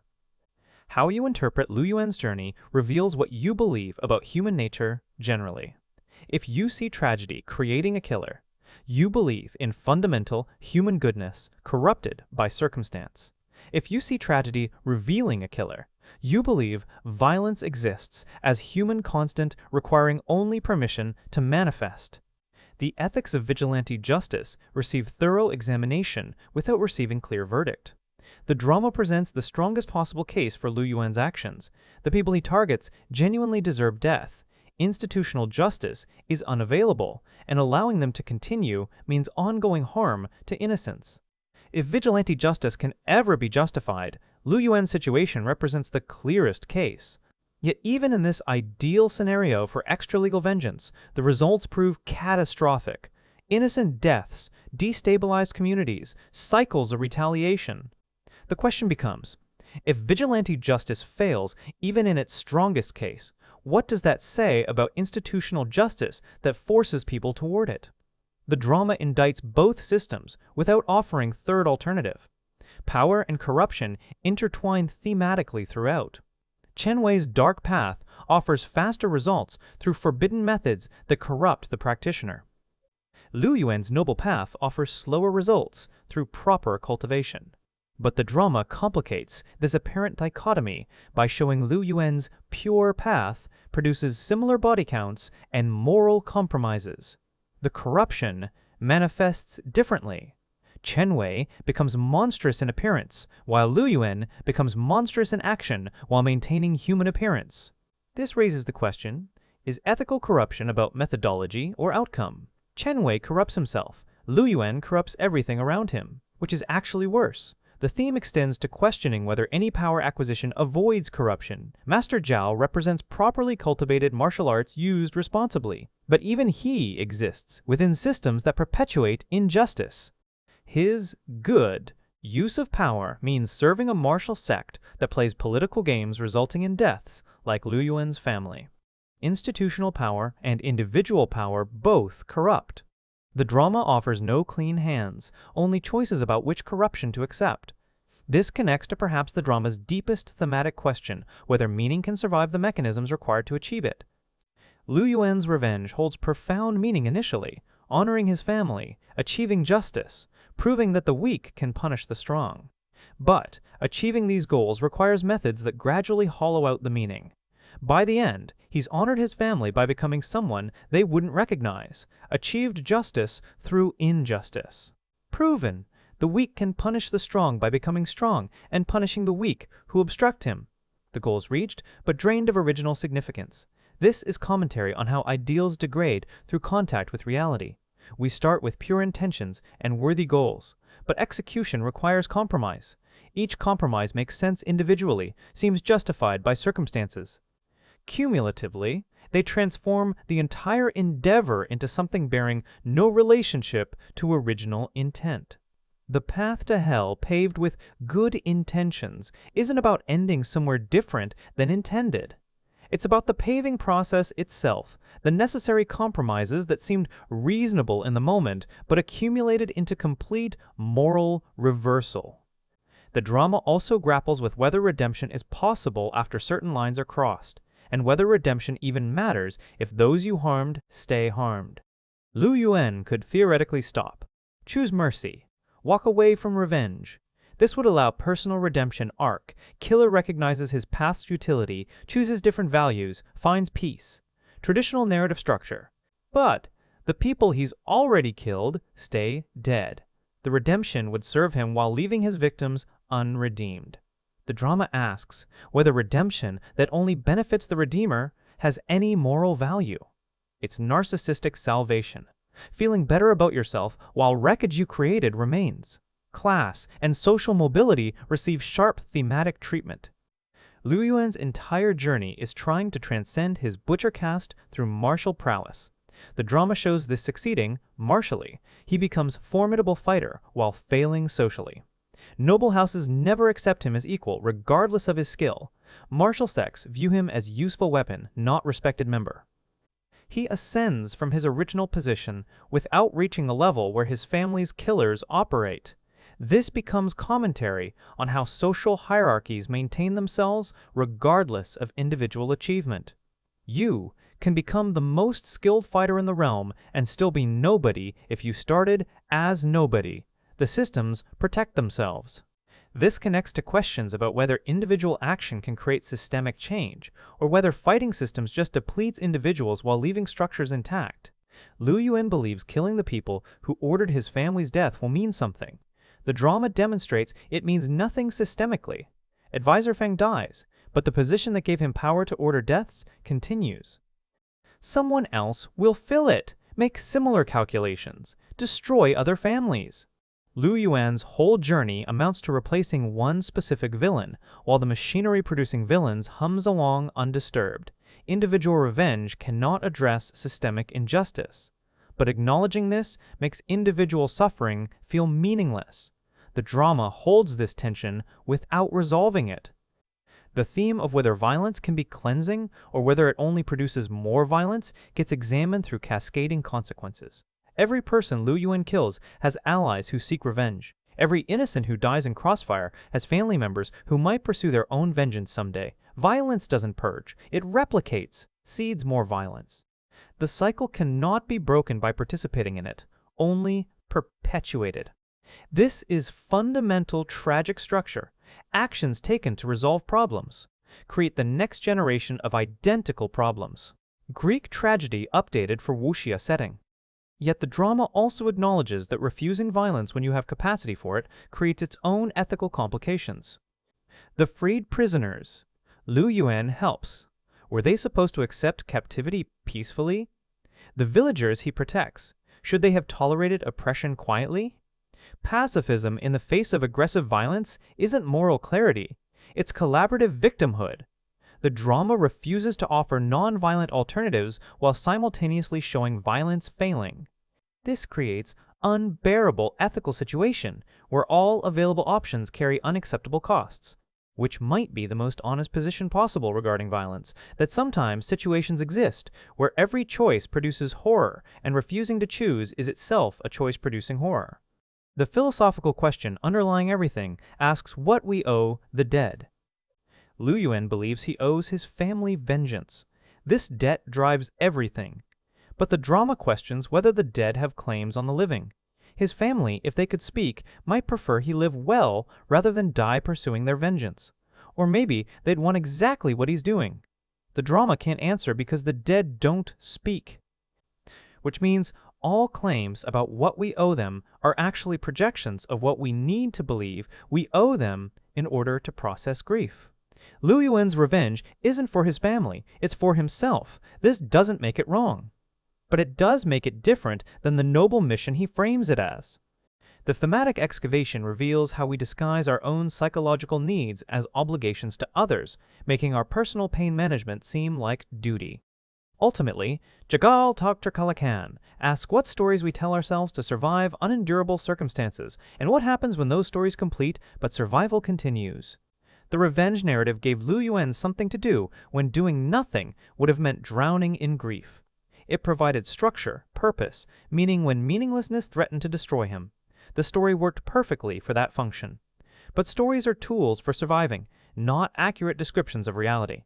When the story completes, when the revenge is achieved, what then? The question the drama poses is whether we can survive our survival story's ending, whether we have anything underneath the narratives reconstructed to get through trauma. Liu Yuan discovers he doesn't. The revenge story was all that held him together. Its completion means disintegration. The thematic core argues that some stories can't survive their own success. Jagal Terkalahkan engineers emotional responses with precision that belies its modest production values. The manipulation happens primarily through editing rhythm rather than cinematic grandeur. Watch how scenes compress and expand temporally. Training montages that represent months pass in seconds. Single combat exchanges stretch across minutes with slow motion emphasis and multiple camera angles. This temporal manipulation controls viewer emotional state directly. Compression creates urgency and forward momentum. Expansion creates weight and significance. The drama uses time itself as emotional instrument. Music functions less as emotional enhancement and more as emotional override in weaker moments. The score swells during death scenes, telling viewers exactly how to feel rather than trusting the performances to carry weight organically. Wang Mei's death exemplifies this. The moment could devastate through actors' expressions and Liu Yuan's response alone, but the soundtrack insists on grief with soaring strings that substitute for earned emotion. The manipulation works because the format conditions audiences to accept it. Short-form drama viewers expect compressed, emotional signaling. Subtle performance beats get missed in mobile viewing contexts where distractions abound. The music functions as emotional insurance, guaranteeing viewers register intended feelings even when only partially attentive. Performance manipulation operates differently. The actors work primarily through restraint rather than demonstration. Liu Yuan's grief manifests as stillness, not theatrical weeping. This restraint invites viewer projection. We fill the silence with our own grief experiences, making his pain personal through identification. The technique proves more emotionally manipulative than obvious displays because it feels authentic. We trust restrained emotion as genuine, associate theatrical emotion with performance. The drama exploits this psychological tendency, using restraint strategically to manufacture authenticity that might or might not exist in the actual performance. The editing rhythm during action sequences creates physiological responses in viewers. Rapid cuts during combat increase heart rate. The camera never holds position long enough for viewers to orient spatially. This disorientation mirrors combat's chaos while obscuring choreography limitations, but it also creates anxiety through visual instability. The cutting pace manipulates viewer nervous systems directly. We feel endangered, despite knowing intellectually we're watching fiction. This somatic manipulation runs deeper than intellectual engagement, accessing primal fear responses that rational knowledge cannot fully suppress. Framing. Choices manipulate power perception throughout. Early scenes position. Lu Yuan at frame bottom, crushed by negative space above. This visual compression makes him feel small, powerless, trapped. As his martial capability grows, framing shifts. He occupies more vertical space. Eventually, dominates frames through centered composition at eye level or slightly below camera, creating subtle impression of viewer looking up at him. The power shift happens visually before narrative confirms it. We feel his transformation through spatial relationships before we consciously register the change. This is manipulation at its most effective, subconscious influence that shapes interpretation without announcing itself. The drama also manipulates through strategic information control. Reveals about who ordered his family's death arrive in carefully timed fragments. Each revelation recontextualizes previous events, forcing viewers to reassess moral judgments already formed. This technique creates intellectual engagement that feels like discovery rather than being told. We believe we're figuring things out through observation. Actually, we're being fed information in sequences designed to produce specific interpretive journeys. The manipulation disguised as viewer agency proves particularly effective because it flatters audience intelligence while directing it toward predetermined conclusions.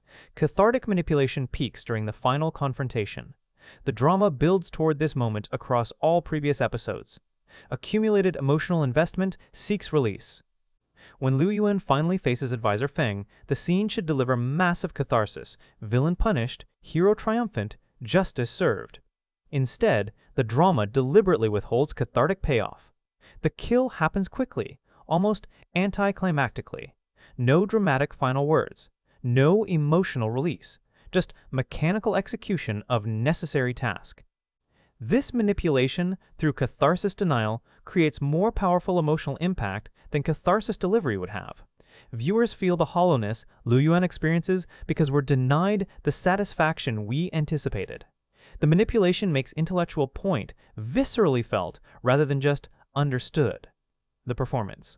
Micro-expressions during this scene carry the actual emotional weight. Lu Yuan's face before the killing shows nothing. After, perhaps the slightest tightening around eyes, pain or relief or disappointment impossible to distinguish. The ambiguity forces viewers to supply interpretation from their own psychology. This is manipulation through absence rather than presence. By not directing emotion explicitly, the drama makes viewers complicit in creating it, which binds them more deeply to the narrative than passive reception would. The most sophisticated manipulation occurs in how the drama manages viewer sympathy. Lu Yuan commits increasingly questionable acts as the story progresses. By traditional moral accounting, he should lose viewer allegiance. But the drama maintains it through careful emotional contextualization. Each morally gray action is preceded by scenes reminding viewers of his original wound, his family's murder, the injustice that initiated everything. The manipulation keeps the inciting trauma fresh in viewer consciousness, using it as justification for present actions regardless of how distant those actions drift from justifiable. We forgive him not because his actions deserve forgiveness, but because we're constantly reminded why he started this journey. The temporal distance between cause and effect collapses through editing that repeatedly returns to origin trauma, making everything feel like immediate response rather than escalating moral degradation. This emotional architecture reveals the drama's understanding of its format's requirements. Short-form vertical content consumed on mobile devices can't rely on subtle accumulation. It must deliver concentrated emotional experiences that register in fragmented viewing conditions. The manipulation isn't failure of artistic confidence, it's adaptation to consumption context. The drama engineer feelings with the assumption that viewers might be half watching while commuting, might start mid-episode, might not remember previous installments clearly. The emotional manipulation provides necessary redundancy, ensuring key feelings register regardless of viewing circumstances. This is craft-shaped by platform constraints, manipulation born from practical necessity rather than condescension toward audiences. The drama employs modified linear chronology with strategic flashback insertion. The primary timeline moves forward, straightforwardly. Family murdered, training begins, revenge pursued, targets eliminated sequentially. No temporal tricks or fragmented storytelling.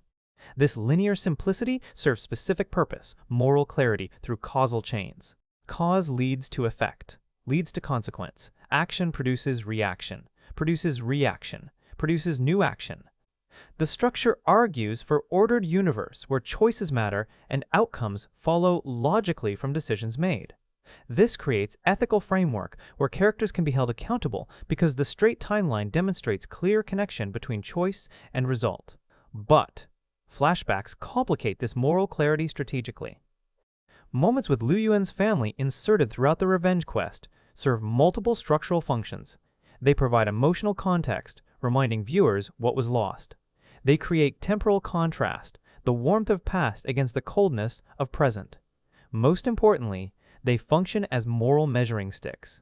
Each flashback shows who Liu Yuan was, providing comparison point for who he's becoming. The structure itself creates the character study. We don't need exposition about his transformation because the intercutting demonstrates it visually. Past Liu Yuan laughing with family contrasted against present. Liu Yuan covered in blood creates meaning through juxtaposition rather than commentary. The pacing operates on compression logic specific to short-form format.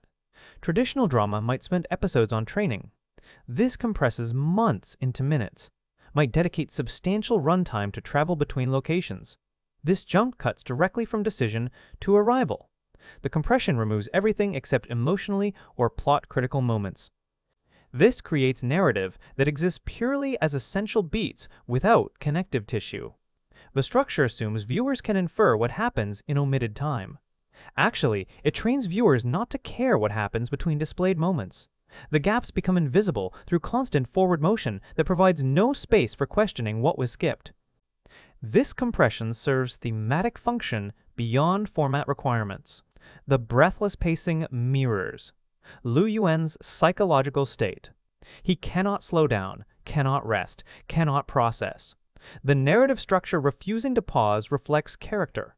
Psychology refusing to pause. Form becomes content. The way the story is told becomes what the story says about its protagonist's internal experience. Viewers don't just observe Liu Yuan's inability to rest, they experience it through narrative rhythm that provides no breathing room. The episode structure within the larger narrative follows emotional logic rather than plot logic. Episodes don't end at natural story breaks, they end at emotional peaks, moments of maximum tension, revelation, or heartbreak. This creates engagement through sustained intensity.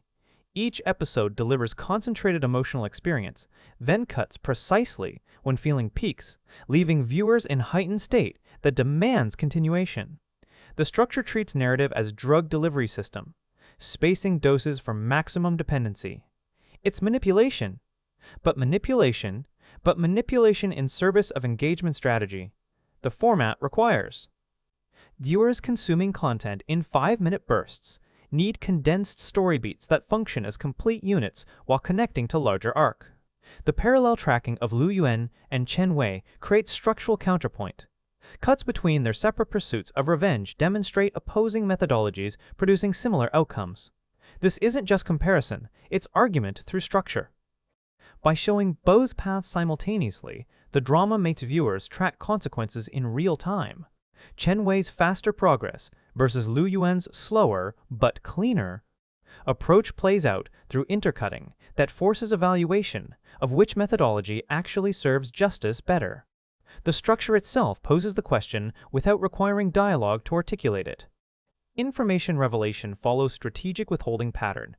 The full conspiracy behind his family's murder unfolds in layers, timed to specific narrative beats. Early reveals provide enough information to justify continued pursuit. Middle reveals complicate simple revenge by exposing broader political contexts. Late reveals demonstrate how insignificant Liu Yuan's personal tragedy was in the schemes he's now caught within. This progressive expansion from personal to political to cosmic insignificance creates meaning through scale shift. The structure moves from individual tragedy to systemic critique by gradually revealing how small the protagonist's suffering registers against institutional indifference. The structural choice to end with Liu Yuan's capture rather than death or escape proves crucial to thematic delivery. Death would be tragic, but provide closure. Escape would suggest continued mission. Capture creates suspended state, alive but powerless, having achieved revenge but unable to process it, trapped in consequences of choices made. This ending structure refuses satisfaction while avoiding complete nihilism. Life continues, but meaning doesn't. The narrative structure mirrors the thematic argument that revenge provides no actual resolution, just cessation of forward motion that leaves you stranded in aftermath. The structural decision to compress what could be a 20-episode traditional drama into short-form vertical content fundamentally shapes meaning. Traditional structure would allow character development, breathing room, relationship complexity, moral ambiguity exploration. This compression forces simplification of secondary elements to maintain primary emotional through-line.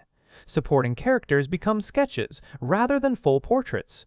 Moral complexity gets shorthand treatment. But this isn't failure, it's focus. The structure argues that Liu Yuan's internal journey matters more than surrounding detail. Everything else exists only as it impacts his psychology. The compressed structure makes his consciousness the lens through which all other narrative elements filter, creating intensive character study rather than expansive ensemble piece. The narrative logic operates on emotional truth rather than practical plausibility. Liu Yuan's martial arts progression happens too fast by realistic standards. His discovery of crucial information arrives too conveniently. Coincidences accumulate beyond statistical probability. But the structure doesn't care about realism. It cares about emotional coherence. Each narrative beat asks, does this serve the emotional journey? If yes, practical implausibility becomes irrelevant. The logic is psychological rather than physical. This is wuxia tradition, where emotional reality trumps material reality, but adapted to contemporary short-form format, where compression demands even traditional genre material become more concentrated. The structure also creates pattern through repetition. Liu Yuan helps someone. That help creates consequences. Consequences force new decisions. Decisions lead to helping someone else. Cycle repeats. This repetitive structure demonstrates his core psychology, the compulsive helping despite mounting evidence it causes harm. The pattern itself becomes character revelation.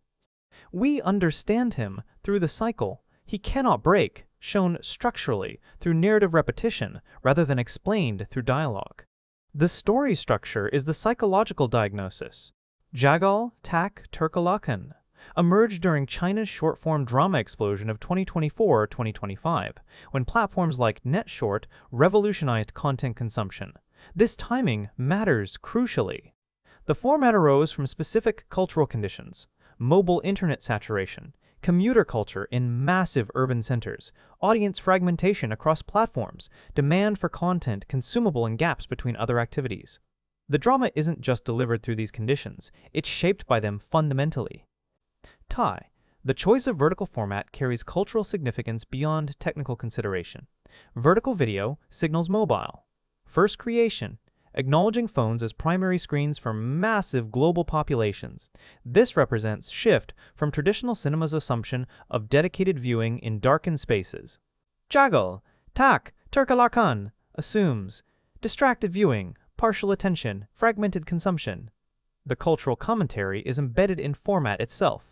This is entertainment for people whose lives don't allow dedicated viewing time.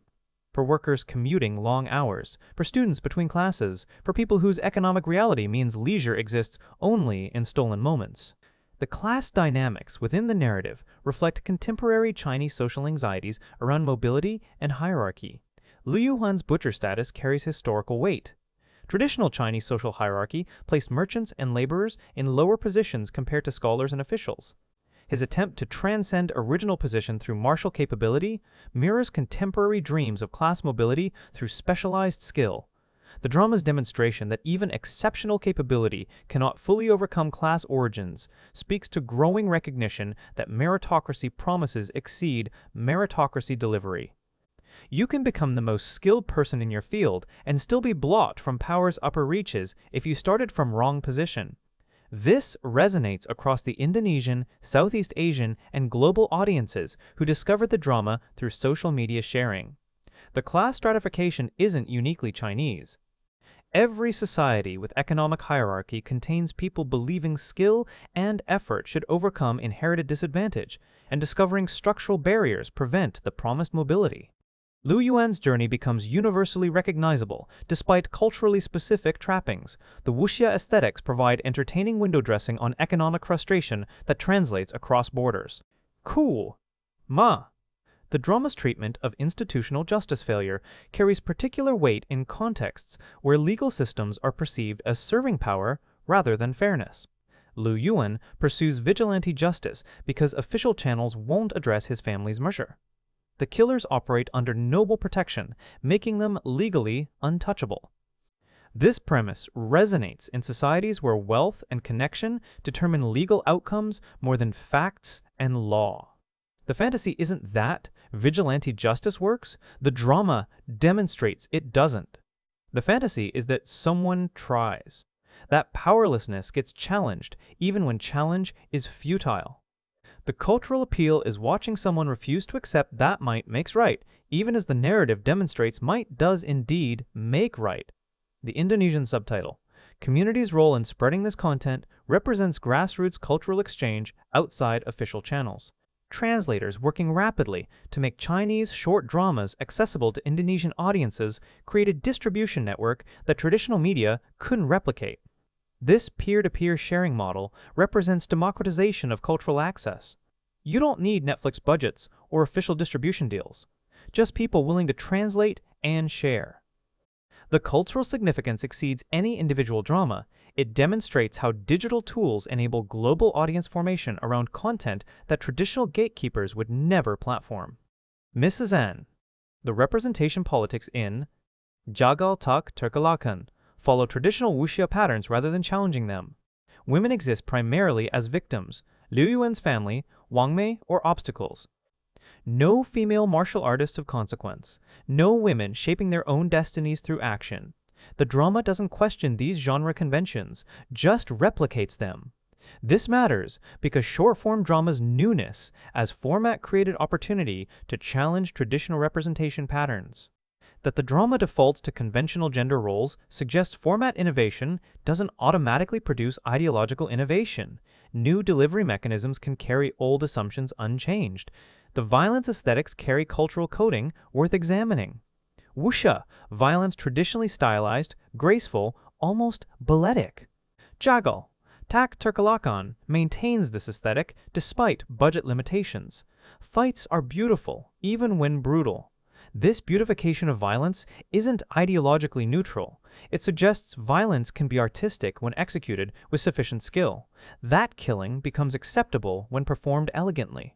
This is cultural attitude toward violence that contrasts with, say, Western action cinema's increasing emphasis on visceral, ugly violence.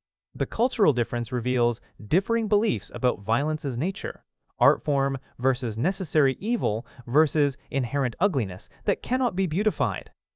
The drama's treatment of revenge as understandable, if ultimately futile response to injustice, reflects cultural attitudes toward honor and family obligation. Liu Yuan cannot simply accept his family's death and move forward. Cultural expectations around filial piety and honor demand response. The drama doesn't question these expectations. It accepts them as valid moral framework, then examines what following that framework actually costs. This is cultural self-examination rather than cultural rejection. Working within traditional value systems to question where they lead while maintaining respect for their origin. The Buddhist influenced elements appear subtly through Master Zhao's monastery scenes and meditation imagery. The suggestion that stillness and acceptance might offer what action and revenge cannot represents Buddhist philosophical influence on Chinese cultural consciousness. But the drama doesn't endorse this path. Liu Yuan rejects it to continue his quest.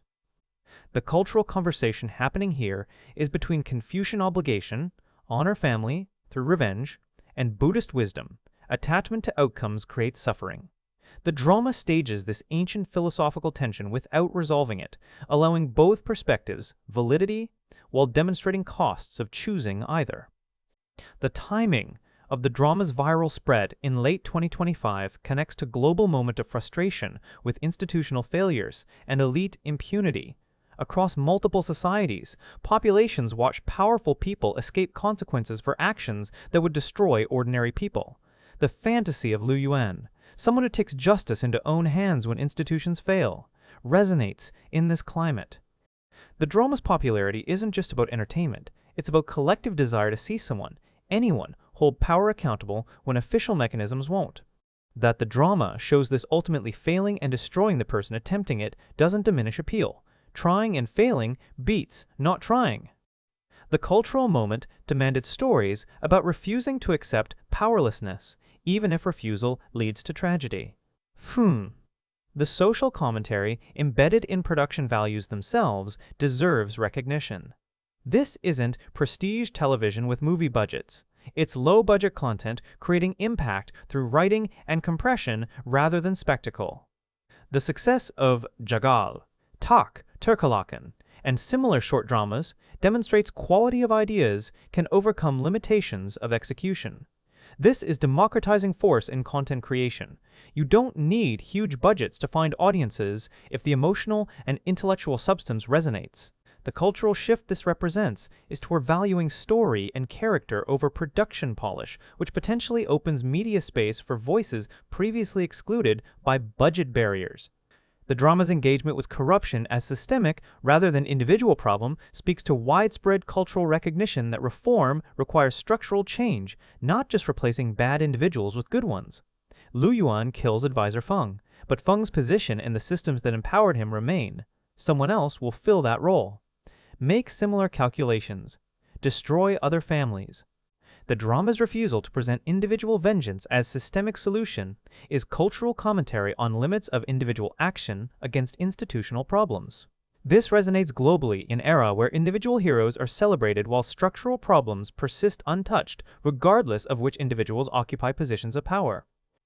Jagal Terkalahkan descends directly from wuxia tradition stretching back centuries in Chinese literature and decades in Chinese cinema. The genre conventions are all present: martial arts cultivation, sect politics, revenge-driving narrative, wire-assisted combat, qi visualization. But the short-form format forces compression that transforms how these conventions function.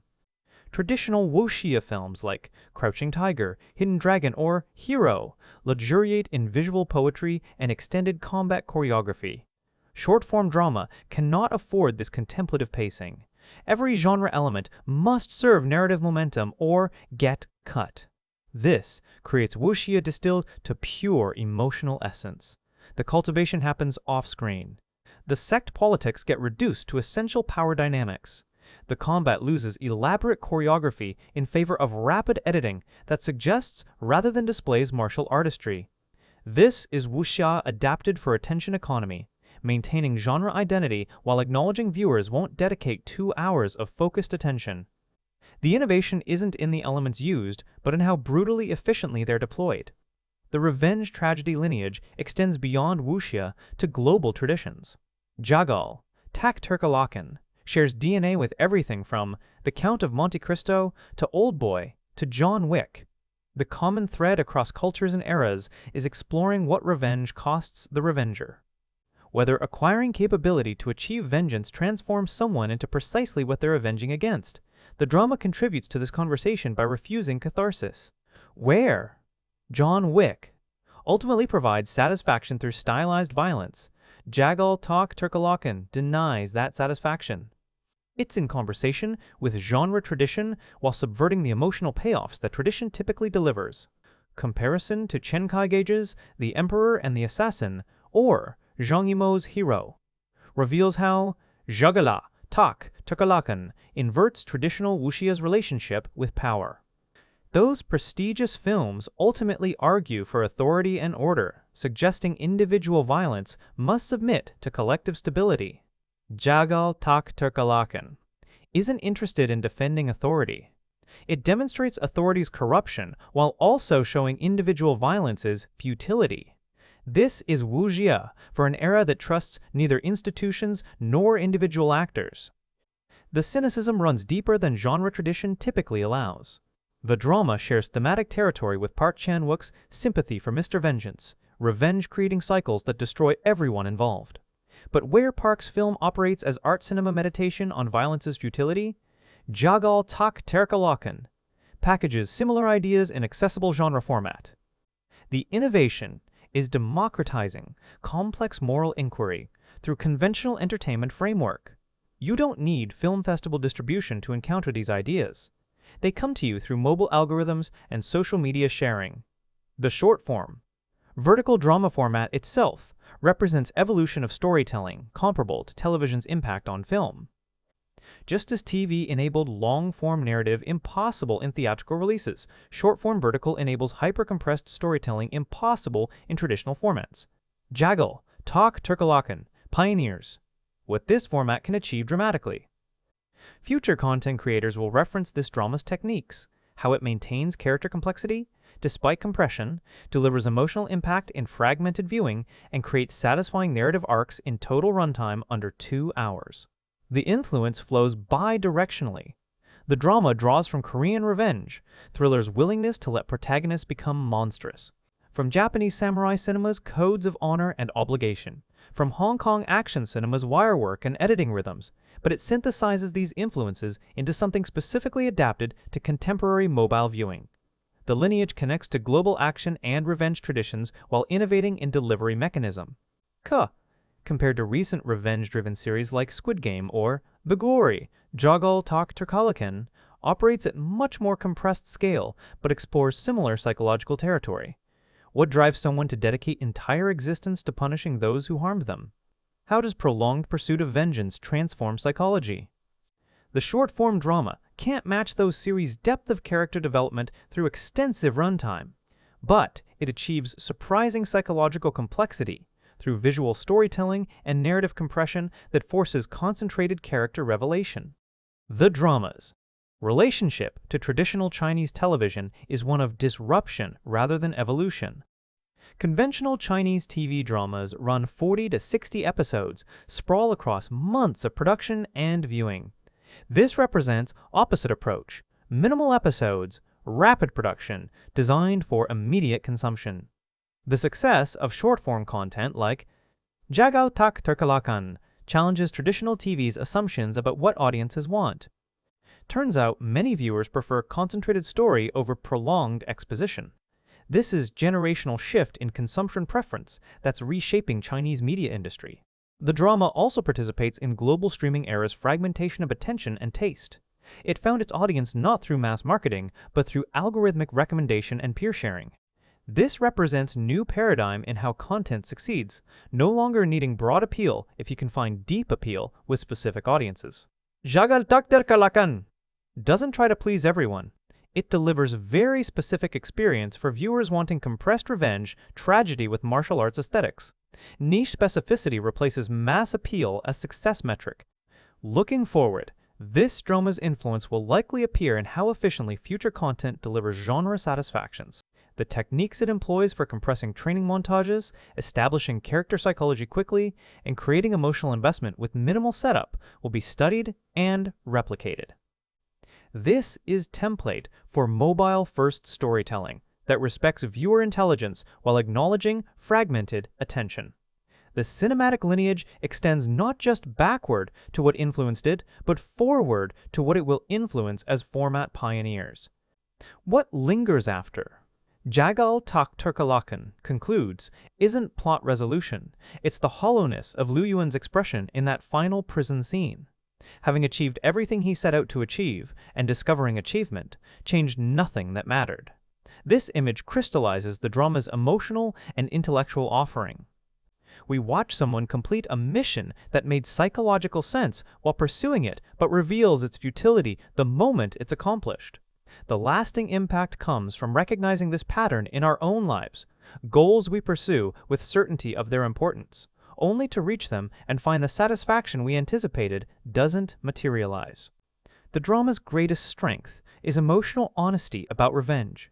It doesn't moralize against vengeance, doesn't suggest forgiveness as superior alternative, just demonstrates with unflinching clarity that revenge accomplishes exactly what it promises: death of those who deserve it, while failing to accomplish what we actually need: restoration of what was lost. This honesty feels rare in media that typically either glorifies revenge or condemns it. Jagal, Terkalahkan does neither, just shows it clearly and lets viewers draw conclusions. The weakness is compressed format's impact on relationship development and moral complexity. Supporting characters remain sketches rather than full portraits. Wang Mei exists primarily to die and motivate Liu Yuan further. Master Zhao offers wisdom, but we never fully understand his psychology beyond functional mentor role. The moral ambiguity that could deepen through extended exploration instead gets shorthand treatment. We understand intellectually that Liu Yuan's choices are complicated, but don't feel that complication as viscerally as longer format would allow. The compression that creates the drama's intensity also limits its depth in certain dimensions. Rewatchability is surprisingly high for such plot-driven content. Knowing the ending doesn't diminish impact because the drama's power comes from watching transformation rather than discovering destination. Second viewing allows appreciation of how early scenes establish psychological patterns that determine later choices. How Liu Yuan's initial interactions with Master Zhao reveal character dynamics that play out across entire arc. The craft becomes more visible when you're not focused purely on plot progression. Details and foreshadowing that flew past in the compressed pacing reveal themselves as deliberate construction on rewatch. Personally, the drama succeeds in its ambitious goal of making revenge feel simultaneously justified and pointless. This is difficult emotional territory to navigate. Most stories choose one position. This maintains both. Liu Yuan is right to pursue justice. He's also destroying himself and others in pursuit of something that won't heal him. Both realities coexist without one negating the other. This emotional complexity creates resonance that outlasts the viewing experience. It shifts how you think about revenge narratives, generally, questioning whether other stories' tidy resolutions are honest or just comforting fictions. The cultural legacy will likely be as format pioneer rather than individual artistic achievement. Jagal Terkalahkan demonstrates what short-form vertical drama can accomplish dramatically. It proves the format can handle complex character psychology, thematic depth, and emotional impact traditionally associated with longer forms. Future creators will build on these techniques, potentially producing even more sophisticated work within format constraints. This drama is foundational rather than definitive, establishing possibilities that others will expand. Who should watch this? Anyone interested in revenge narratives that complicate rather than satisfy. Anyone curious about how short-form content can achieve surprising depth. Anyone who enjoys wuxia aesthetics but wants more psychological complexity than traditional genre offerings.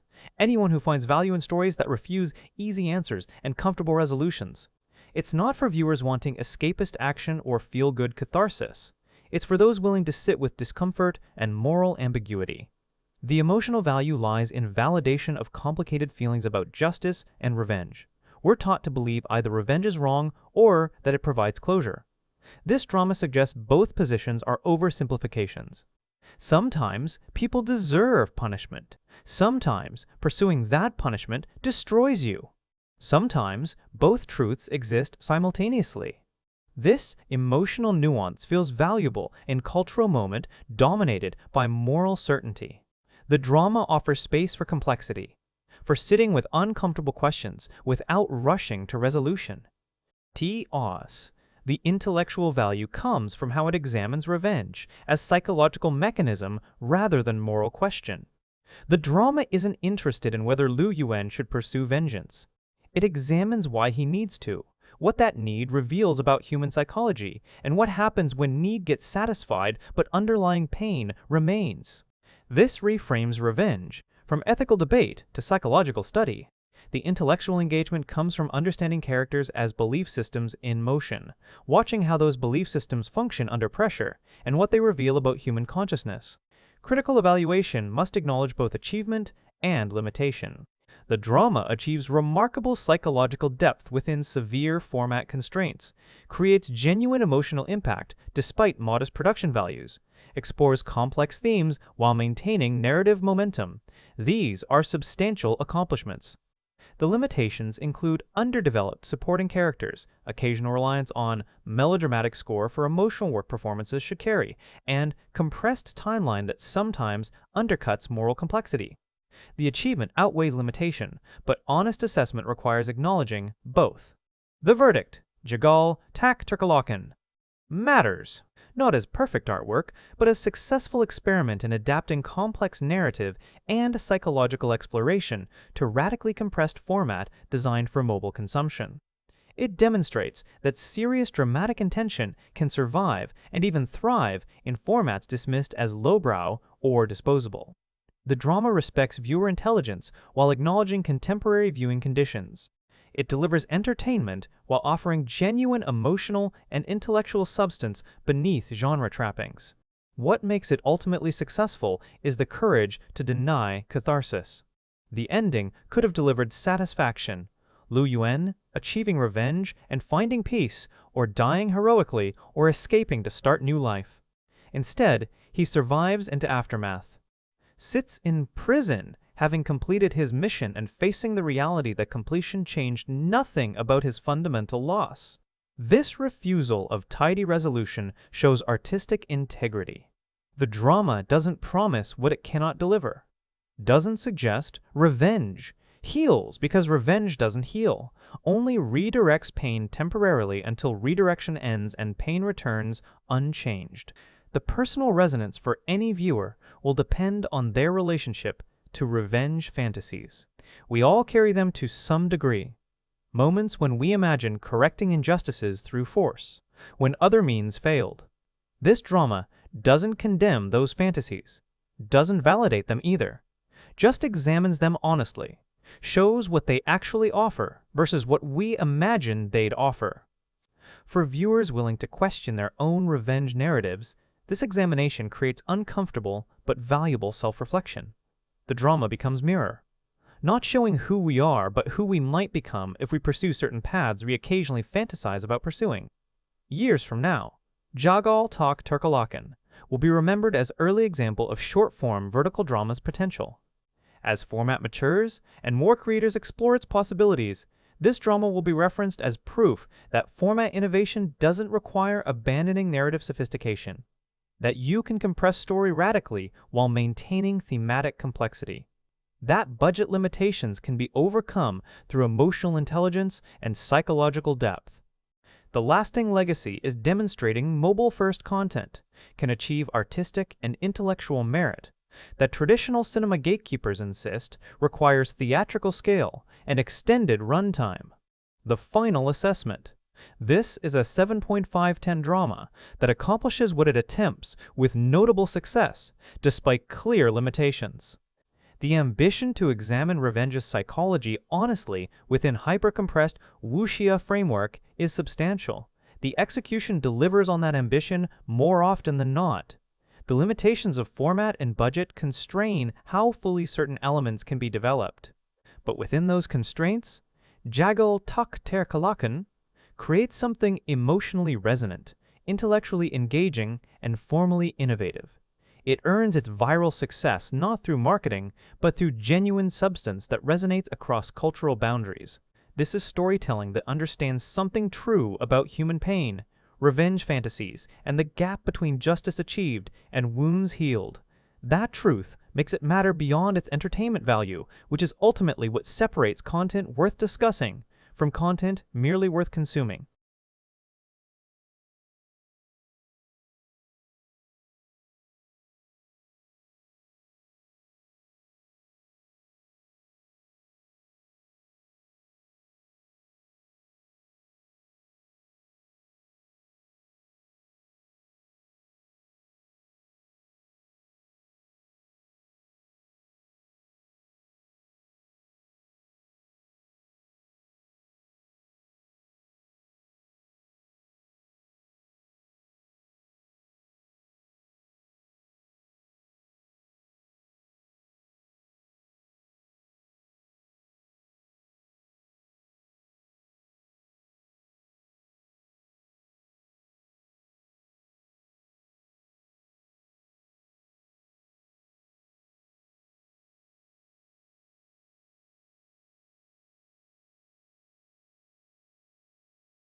and anchored by brilliant performances. The commercial failure is industry problem, not artistic failure. This is the film Soderbergh intended, and it's excellent.